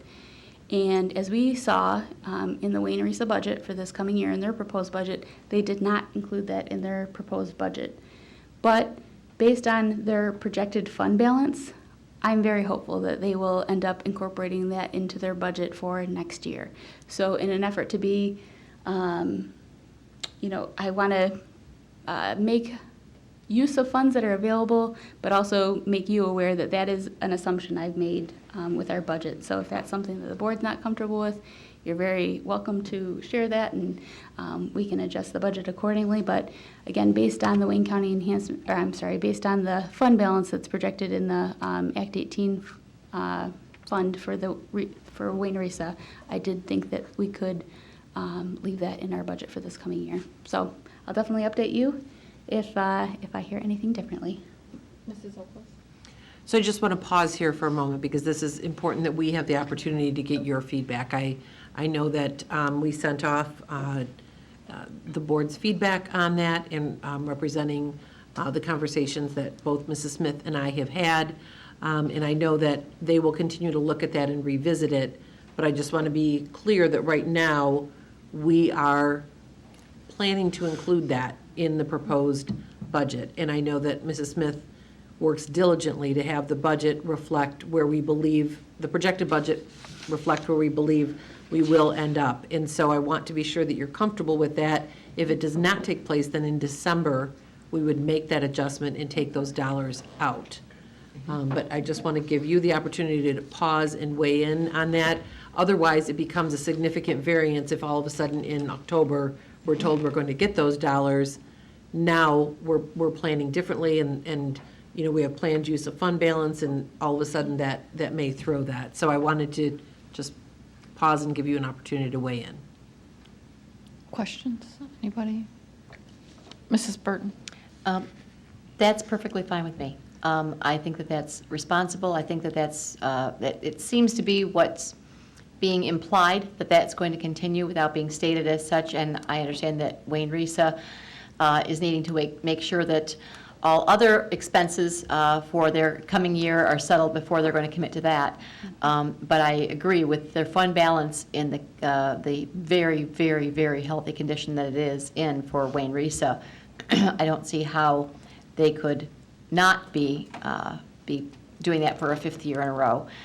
Meaning the 4 years that they did that and then suddenly changed that. So, and I'm glad that at least this Board of Education made it very clear that was very noticed and not only desired, but certainly in our opinion deserved, especially with the heavy lifting that Livonia Public Schools does in housing a lot of those very significant programs for Wayne Risa. So I'm fine with it. I'm also cognizant of the fact that we have a fund balance that is within the recommended range, and it is so that if we do have strange, unexpected things like this happen, that's one of the purposes of having a fund balance, so that we would not be having to make a sudden mid-year cut.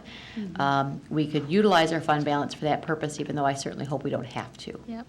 That's exactly where my mind was going to. If our fund balance was at 2.5%, 5%, this wouldn't even be a discussion. We couldn't do it. Exactly. Mm-hmm. Yeah. So another reason for maintaining a adequate fund balance. Other Okay with that? questions? Is everybody, we're all in?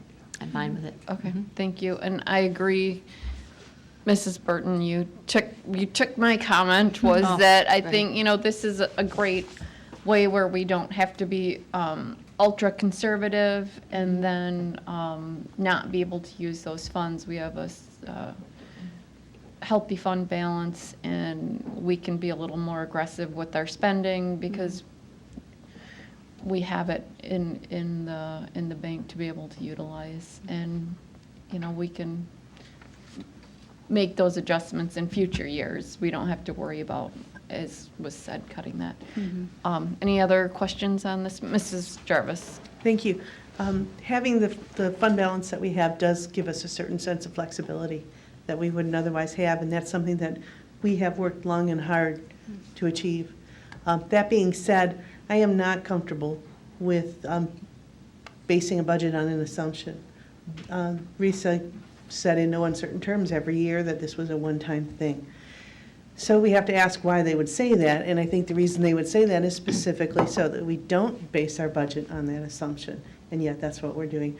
So I'm not comfortable with that. I am comfortable with utilizing the fund balance for the purpose that we've intended.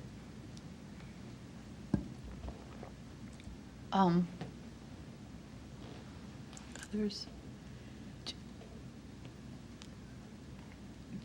Does anybody else have any? Oh, I'm sorry, Mr. Centers. You know, I think I'm fine either way. I understand your thought process, and ultimately, when we kind of played this through, it seems as though their costs will not escalate to the point that, you know, we fear. So I think it does seem likely that that will come, so I'm okay with that. But I see Mrs. Jarvis's point as well. So I could go either way.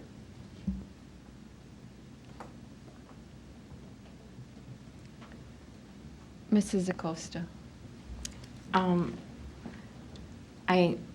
I think it's kind of the best of both worlds right now, right? I think we are in a position where we can still include this in the budget without feeling like if it doesn't come to fruition that it will harm us in the long run. But I do also agree with Mrs. Jarvis in terms of if we were in a different, I think, situation in terms of our budget, that I think kind of including this, knowing that it may not happen, would be irresponsible. But I think we're in a good place to be able to handle that situation. Mrs. Bradford. Thank you. I'm fine with leaving it in. Again, just what everybody else said, we do have a healthy fund balance. If it doesn't come into fruition, we'll still be able to dip into that a little bit to make up for it. But maybe other districts have expressed their opinions at RESA. We don't know. So possibly they've heard some information from other districts regarding that payment, and hopefully they have. And I think we did the right thing by sending them our opinion on it, and hopefully they will have enough to provide that payment for next year. Mr. Johnson. Thank you, Mrs. Bonnefield. I look at the number and the overall budget. It's really quite small. And as you indicated, Ms. Smith, that if we were at a 2.5 fund balance, I feel a lot different about, including this in the budget.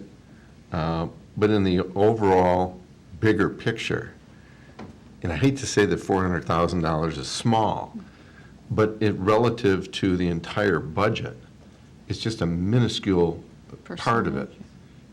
Percent, as Mrs. Bonnefield said. So if we were in a different position, again, if we were 2.5, 5, 6%, I might feel differently. But in our present position, I don't have a problem with including that assumption. I mean, we've done the assumptions in the past. Mm-hmm. And we're able, if we didn't have budget amendments as often as we do, if we did it once a year, I might feel a little bit differently. But with our budget amendments, you keep us pretty well informed on how it goes. So I don't have any problem with making the assumption that it's going to be there.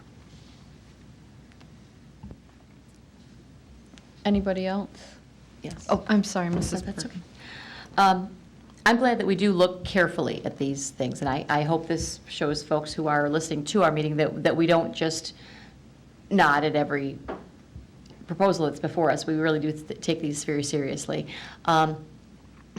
We do, however, have to make some assumptions in any of our budgets. I mean, one of them right now is we're making an assumption on our per pupil funding. Mm-hmm. We're basing it on the best information that we have. There are several things we base on the best information that we have. I'm glad that we don't just take guesses, but I don't believe this to be a guess. I think this is our best information that we have based on recent history and the information that we have accessible to us right now. We know we have that fail-safe of our fund balance. It's not how I want to use it, but we can use it for that. That's exactly what it's there for when things don't go exactly as planned. But knowing that we make other assumptions, and our biggest income is an assumption, and that's our amount that we're going to be receiving per pupil from the state of Michigan. And the fact is, it's been stated that we do quarterly adjustments as necessary, and we hear back from you on that quarterly. I'm therefore, I recognize that it is an assumption on our part, but I'm comfortable making that assumption. One thing I'll suggest is we normally don't do a full budget amendment until December. So as you know, we report out quarterly, so in October, Ms. Smith will utilize the data that we have with regard to enrollment, what we've gotten for our per pupil funding, and she'll give you a generalized update on our financials. And in December, we do a full budget amendment, and then again in March, very similar to October. Certainly, I would anticipate that by that point in time in October, we should have a pretty good idea about whether or not these dollars will be coming in. So what I might suggest as a way to safeguard against all of the feedback that's been shared this evening is, if we do see that, to potentially amend the budget formally in October if we find out that it is indeed with certainty not coming, because I know what we have heard is that they will be looking at that and they will revisit that question. That gives me some sense of, some sense of hope that those dollars may still come through. Now, even if they're at a lesser amount, I think that's something we can absorb for 1 year, and then in subsequent years, we certainly would not plan for that. I think if we thought the door was completely closed here and now, we certainly wouldn't be recommending that we bring that forward. But I would suggest that we could make a formal amendment on that in October if we are told that those dollars are absolutely not coming through, in which case it gives us the remainder 3/4 of the year to make those adjustments in expenditures as we go forward and to modify those pieces. So if we know those dollars are not going to be there, where we can, we may be able to make some subsequent adjustments. But if it is, then we've been able to plan for meeting the needs of students as much as possible, rather than simply planning for it, and then it's very difficult mid-year to begin adding supports in across the board. So if that makes sense, it's easier for us to know that now, then we plan our staffing accordingly, we plan our resources and supports for students accordingly. Being able to do that on a dime in, say, November would not be as easy to do. That makes sense. Makes sense. One other item I'll make note on this slide, I wanted to point it out, is not a mistake, but something that we've started doing for the last number of years. If you look at what our fund balance is projected to be at the end of the school year, it's $31,594,000, and you'll see in the proposed budget, it's a proposed beginning fund balance of $32,594,000, so $1 million higher than what the ending fund balance is projected to be. And the reason we started doing that was in recognition that our expenditures are going to come in, God willing, better than what we project. And the reason for that, again, by law, we can't spend a penny more than what the board has authorized us to spend, so I'm never going to cut it down to the wire. We always have to, there's a sense of unknown. Even with only a few weeks left, there's still things that could happen, so we need to plan for that. And so that's something that we've done to recognize that we do come in better. You'll hear this in October, as you did this past October when we were going over financial statements. The auditors have said, having a budget variance of 2% or less that's a spot-on budget. And so when your budget's $155 million, 2% of that, even if you're coming in under by a $1.5 million, is still, that's a 1%. It's still a good, good budget. So I do feel that that's been a sound practice, and it hasn't steered us wrong in the past to make that same budget assumption. So I wanted to paint that out on this page as well. With that, we'll move on to the next slide, which is our look at our general fund expenditures for this coming year. I want to make note of a few, again, budget assumptions for our general fund expenditures. Number one, vehicle purchase that was approved by the board in, I want to say it was November or December this year, that because of the delays in vehicle purchases, we will not get that by June 30th. And so they have been ordered, but I don't anticipate those coming in until the 22-23 school year. So it's been removed from the final budget amendment for this year, and it has been added for the budget for next year. I also have included the district contribution towards employee health care going up based on the hard cap rate increase. So the hard rate cap, again, is something by statute that the state has set, the amount that we can pay annually towards family, two-person, and single coverage. And so they have published what those 2023 rates are, so I've gone ahead and included that in the budget for this coming year. I've also included increase in retirement rate costs. Those were shared in the governor's proposal, and so those have been incorporated into this budget. We've also incorporated a K-4 pilot of Project Lead the Way at 3 of our schools. We've discussed that with the board earlier, so that's been incorporated in this proposed budget. And also, we've included estimated or proposed changes based on changes to our collective bargaining agreements. Those have been incorporated into this general fund budget recommendation.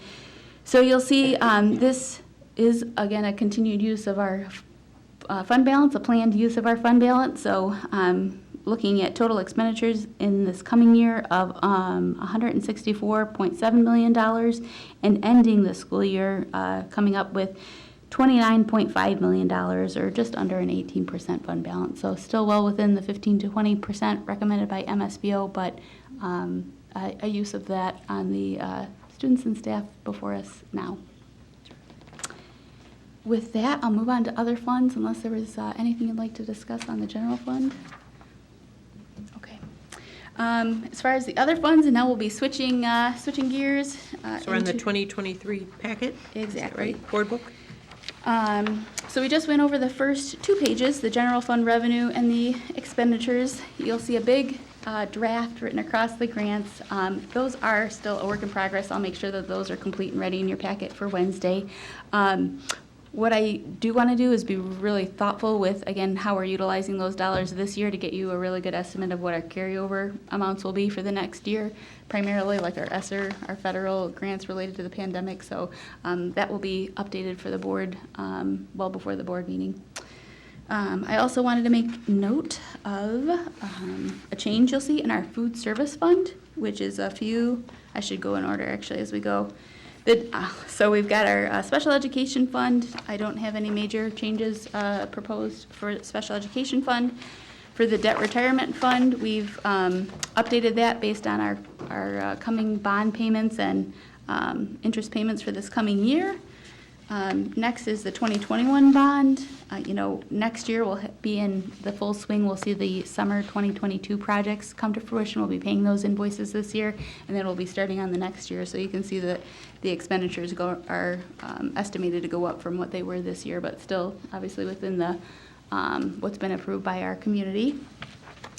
Going on from there, our sinking fund. I tell you, that one just gets me excited to see the revenue go up just a little bit in there because, as you know, we've got such a need for our facilities. So that's been updated for the revenues that we estimate completing, and the expenditures have been adjusted based on the revenues that we'll have available to spend. On the capital projects fund, I've tentatively placed in there, about the same amount for the proceeds from sale of property, and I've tentatively put in that transfer from other funds. That's really, I'll say, a placeholder for now, because again, as we are continuing to work on our construction projects, we're going to continue to look for different ways that we can fund some of these projects. So that's really a placeholder, and we'll have to discuss that more in this coming year. So if that's something that you're not comfortable with, we can, of course, take that out, but knowing that we are looking to fund those projects, I've tentatively put that in there for this coming year. Moving on, the food services one that I wanted to spend a minute with you. I wish I had a crystal ball and I could tell you exactly what our food service program was going to do next year. I don't know the answer to that, but I do know that at this time, we don't believe that the USDA waiver to provide free meals for all is going to continue next year. So I do think that's going to have an impact on our participation rates.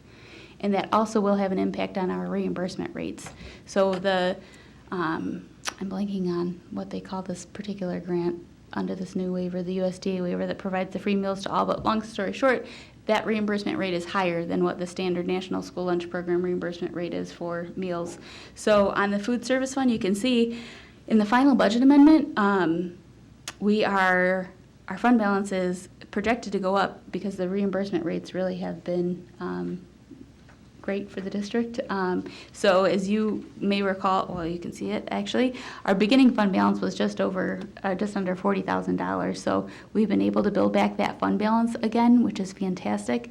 We definitely have some uses for those funds. As you know, we are renovating our kitchens as part of our bond work. And so we can work with the state to hopefully get some of those equipment purchases for our renovated kitchens paid for out of the food service fund. But with that said, as we look ahead to the 22-23 school year, you can see that federal reimbursement rate kind of going back to pre-pandemic levels of just under $2 million. And you can see where our expenditures are. Built in there, again, is hopefully some purchases of equipment for our renovated kitchens. It is, I'll tell you, the expenditures are higher than what we saw pre-pandemic because we've seen an increase in food costs.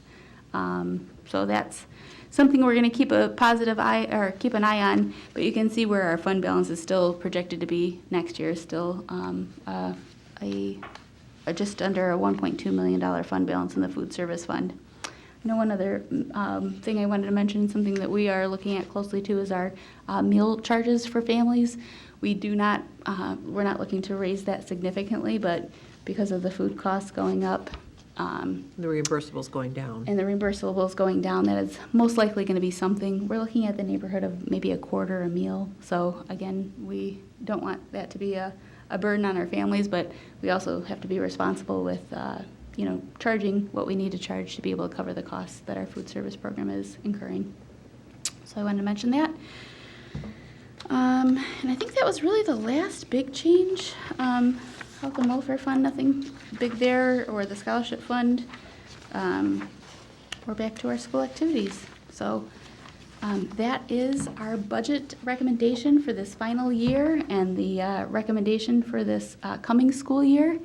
Again, we'll have our public hearing before our regular board meeting next Monday, so we'll have an opportunity for the public to, weigh in if they have any thoughts on that. But with that, I will pause and see if you've got any questions. No. Mr. Johnson? Thank you, Ms. Bonnefield. Going back to the food service fund, make sure I understand, under the federal reimbursement, meals were available to all families, Correct. which was a change from our free and reduced lunch. Once this program goes away, are we going back to the free and reduced lunch program? Exactly, yes. Okay. So back to the free and reduced lunch program where families will have to fill out applications and then they would get that either at the rate, a free or a reduced rate. And then we'll also going back to offering meals for a charge for students. Okay, I just want to make sure I understand where that program was going. Yeah, Okay, exactly. thank you. And just as a follow-up, the board had recommended that we continue to push that information out to families, and we have done that, and we continue to do that in multiple ways, because there is the benefit for them applying now. If they qualified this year, they really didn't have to fill out the paperwork, but obviously there are individual benefits for that, but it also allows that first 6 weeks to be covered if they are pre-approved this year. Otherwise, there is that gap in coverage. So we know that can be a little bit complicated and a little bit confusing because we've had the waiver now for the 2 years. But we are working mightily to continue to communicate that and hope families will apply so that they can be approved now and then again next fall. Any other questions or comments? Okay. All righty. Wonderful, thank you. Thank you, Mrs. Smith. Concludes Great finance. work, Allison. Terrific, thank you. That brings us on to Building and Site Committee, and I'll turn it over to Mr. Centers. Great. We have 2 items this evening. Mr. Francis will be joining us, and for the first item, And which Mr. is, Weber? are you joining us for the first item too? Sure. Oh, yeah, that's what you're saying. That's all right. All right, so the first item, item A, is approval of 2022-2023 lease renewals. Thank you, Mr. Centers. this time of year. We usually bring back any lease renewals for board approval.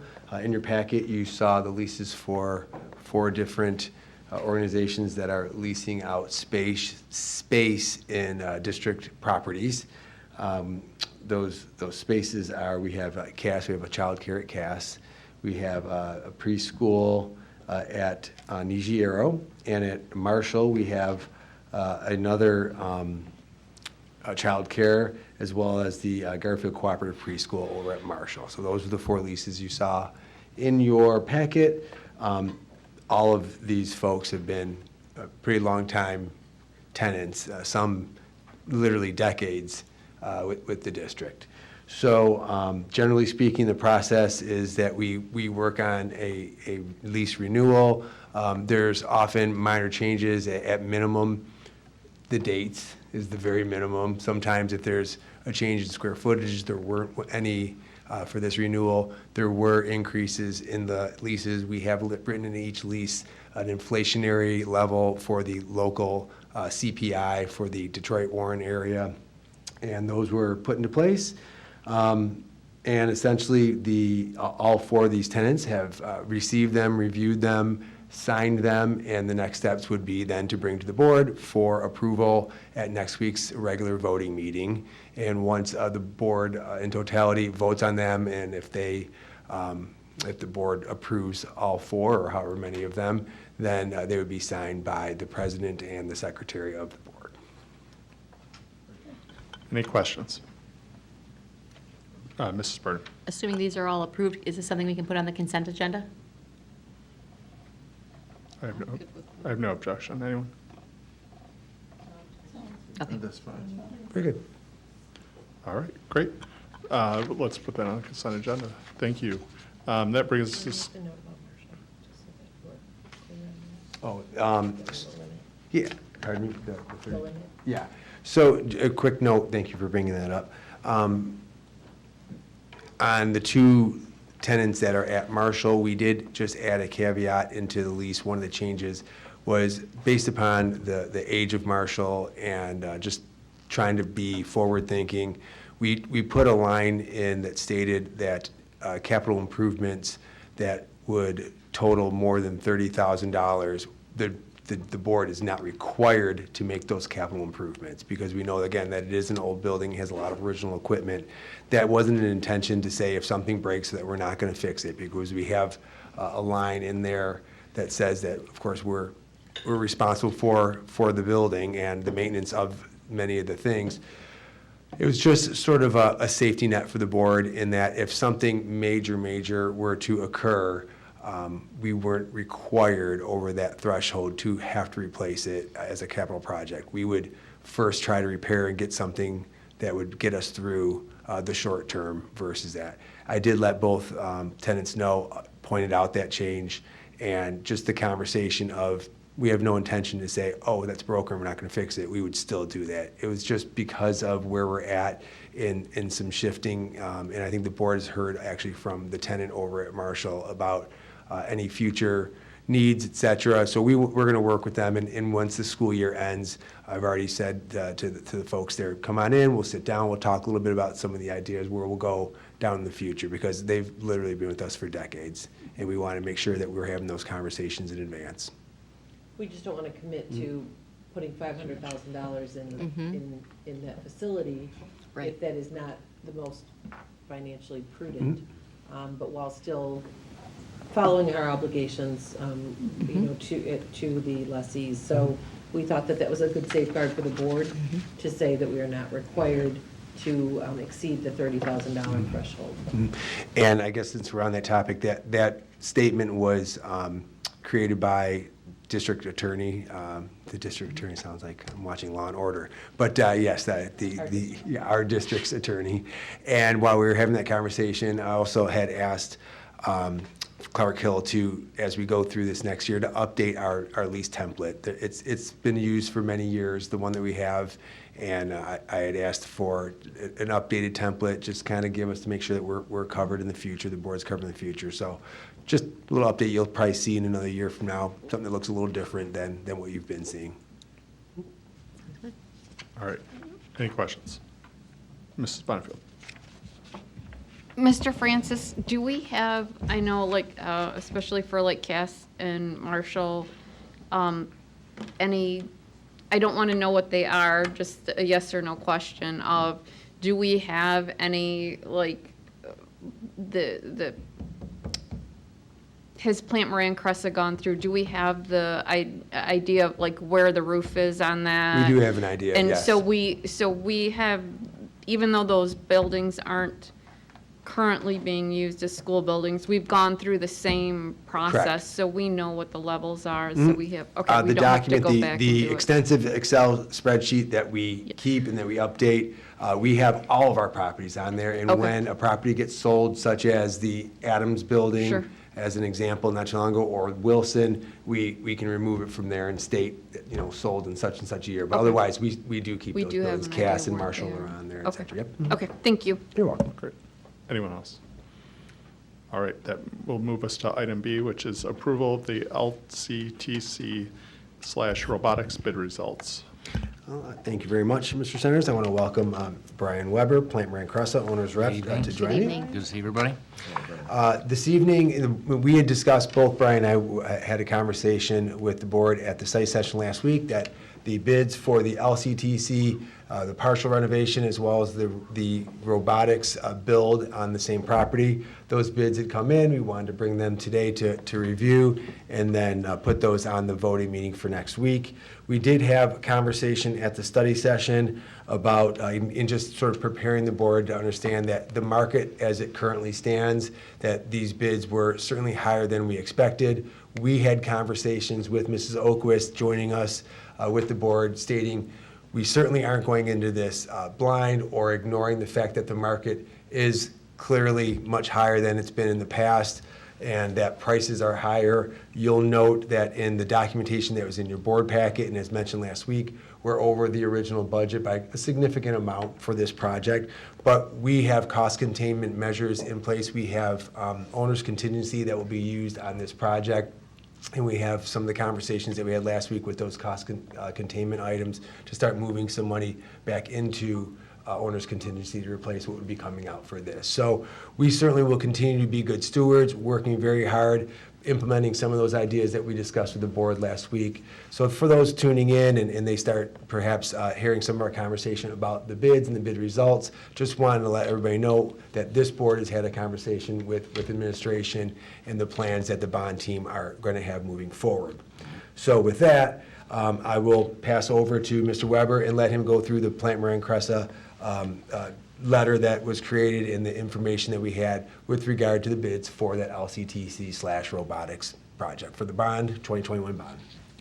Thank you, Mr. Francis. You're welcome. Starting with the table of contents, our typical Cressa package. It has our recommendation letter on the cover page, followed by a budget summary, and then behind that is Clark Construction's recommendation package, a more detailed cost summary of some of the bid categories, followed by a detailed breakout of the bid tabulations for each bid category that we received from the contractors.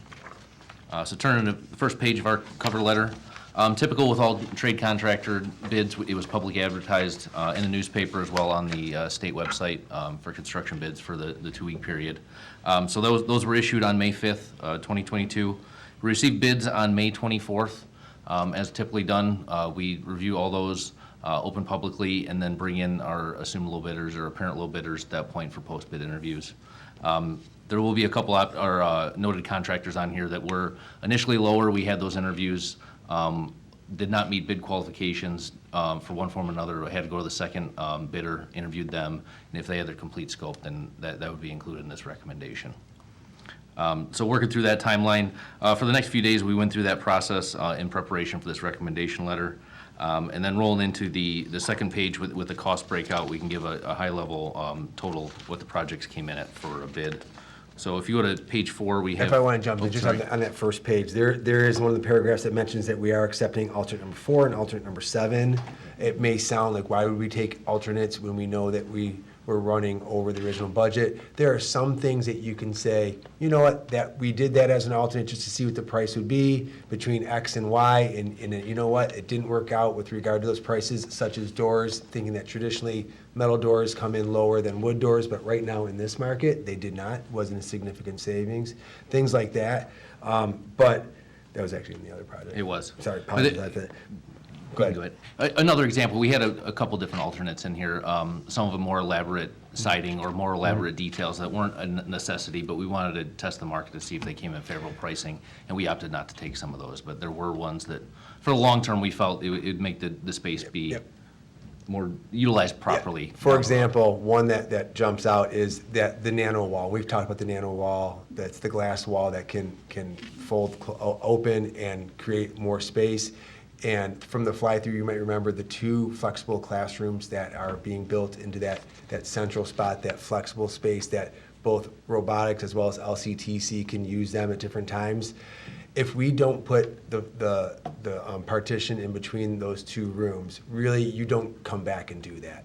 That's going to be a real structural issue with regard to how you're putting them in.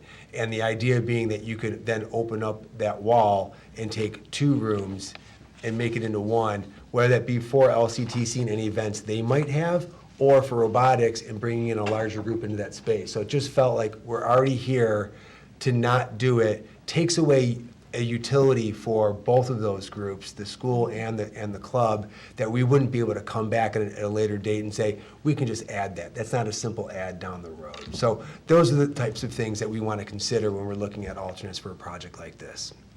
And just to follow that theme, the second one, I apologize for skimming through that, but alternate number 7 was an add of $8,600, $8,647. That's a utility line, a water line that runs overhead right now through the connector between the 2 buildings, if you've been on that campus.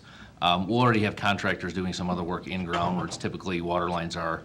There's been previous issues of that water line freezing, so there's been changes and heaters put in to do that, but inevitably, if that heater would ever go down, we're at risk for a water line breaking, so contractors are there. We think it's in the best interest long-term to get that underground and spend the money now. Yeah, But for $8,600, it's worth it to do it now. Right. Mhm. So it just So those are the mitigates two. future costs is what our thought was. So now, 2 pages later, back to the overall summary. So this budget, as the asterisk shows, we have $3.97 million in the bids we're recommending today. And I'll go through at the end. There's a couple that we're going to rebid that have their own isolated budgets that we'll bring forth when the rebids come in.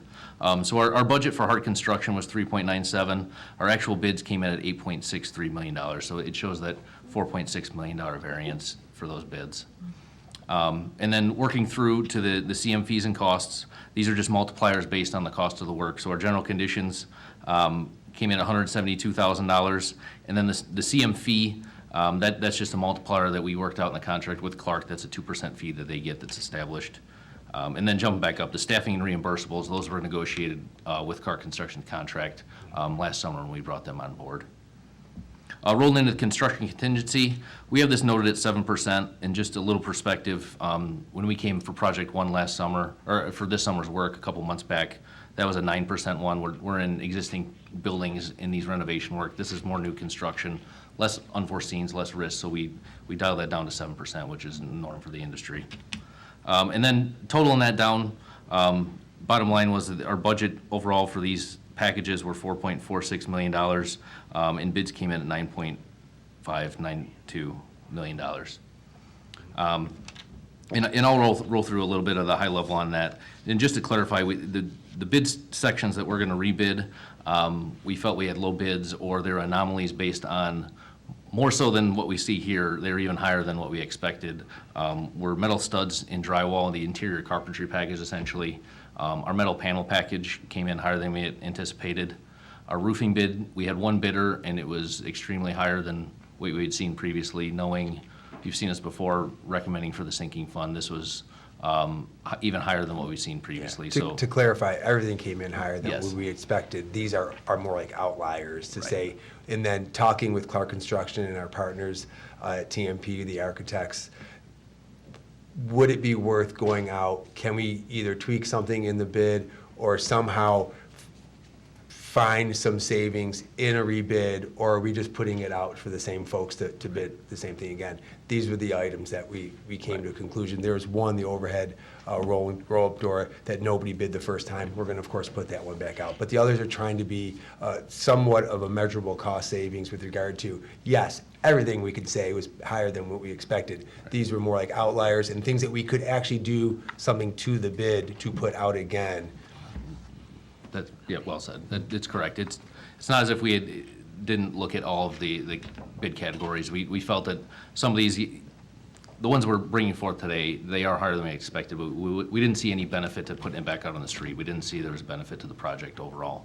As we had discussed last week, there's really no good news on the horizon in the industry right now that if we hold on to this and don't recommend anything, it doesn't look like it's getting any better anytime soon. So with what we have right now, meeting with the team and understanding where we're at, those 4 categories are the ones we decided would make sense to be beneficial to make some adjustments, re-advertise it, make sure we get interest again, and put those back out for bids. And our goal is to be back in front of this board with those items in August. So I guess any questions on cost, and then I can just summarize what's left in the rest of the package? Okay, sorry. So, We beat this one up. yeah, I wish I could have the silver lining, but, yeah. Yeah. So wrapping up the rest of the package, it is Clark Construction's recommendation letter, a breakout by bid category, and then showing which categories will be rebid, and then wrapping with the detailed, the following pages of the detailed bid results. All right, questions? Anyone? Obviously, a lot of work going into these, a lot of trying to get the big coverage, and we want to just acknowledge that we appreciate all the work that's going into this, and thank you very much. And you know, the tough part is like,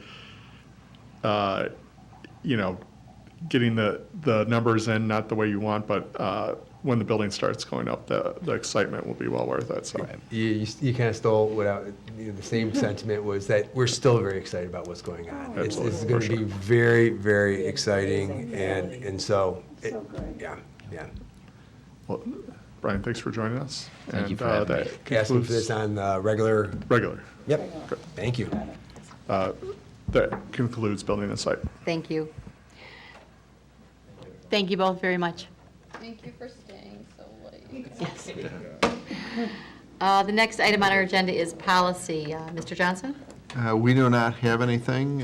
Anything, Mrs. Oquist, that you know of? No, Mr. Johnson. We're grateful for that. The next item then on our agenda is personnel. Mrs. Bradford? Thank you. At this time, we don't have anything, All right? We do not, Mrs. Bradford. Okay. And the last item on our agenda is legislative. Mrs. Jarvis? Thank you. At this point, we have nothing on the agenda. Mrs. Oquist? We do not. We are anxiously awaiting a school aid budget from the state. That is our biggest piece of legislative information we are looking for. As you know, we did include a number of assumptions in the budget as it relates to per pupil, the special education, at-risk dollars, and retirement rate. So the sooner we get that, the more accurate we can be. Thank you. All righty, that brings us to the end of our agenda this evening. Thanks to all of those who have participated and brought us a lot of very good information. We will see you folks at our next meeting. Have a Thank nice you. evening. We're adjourned.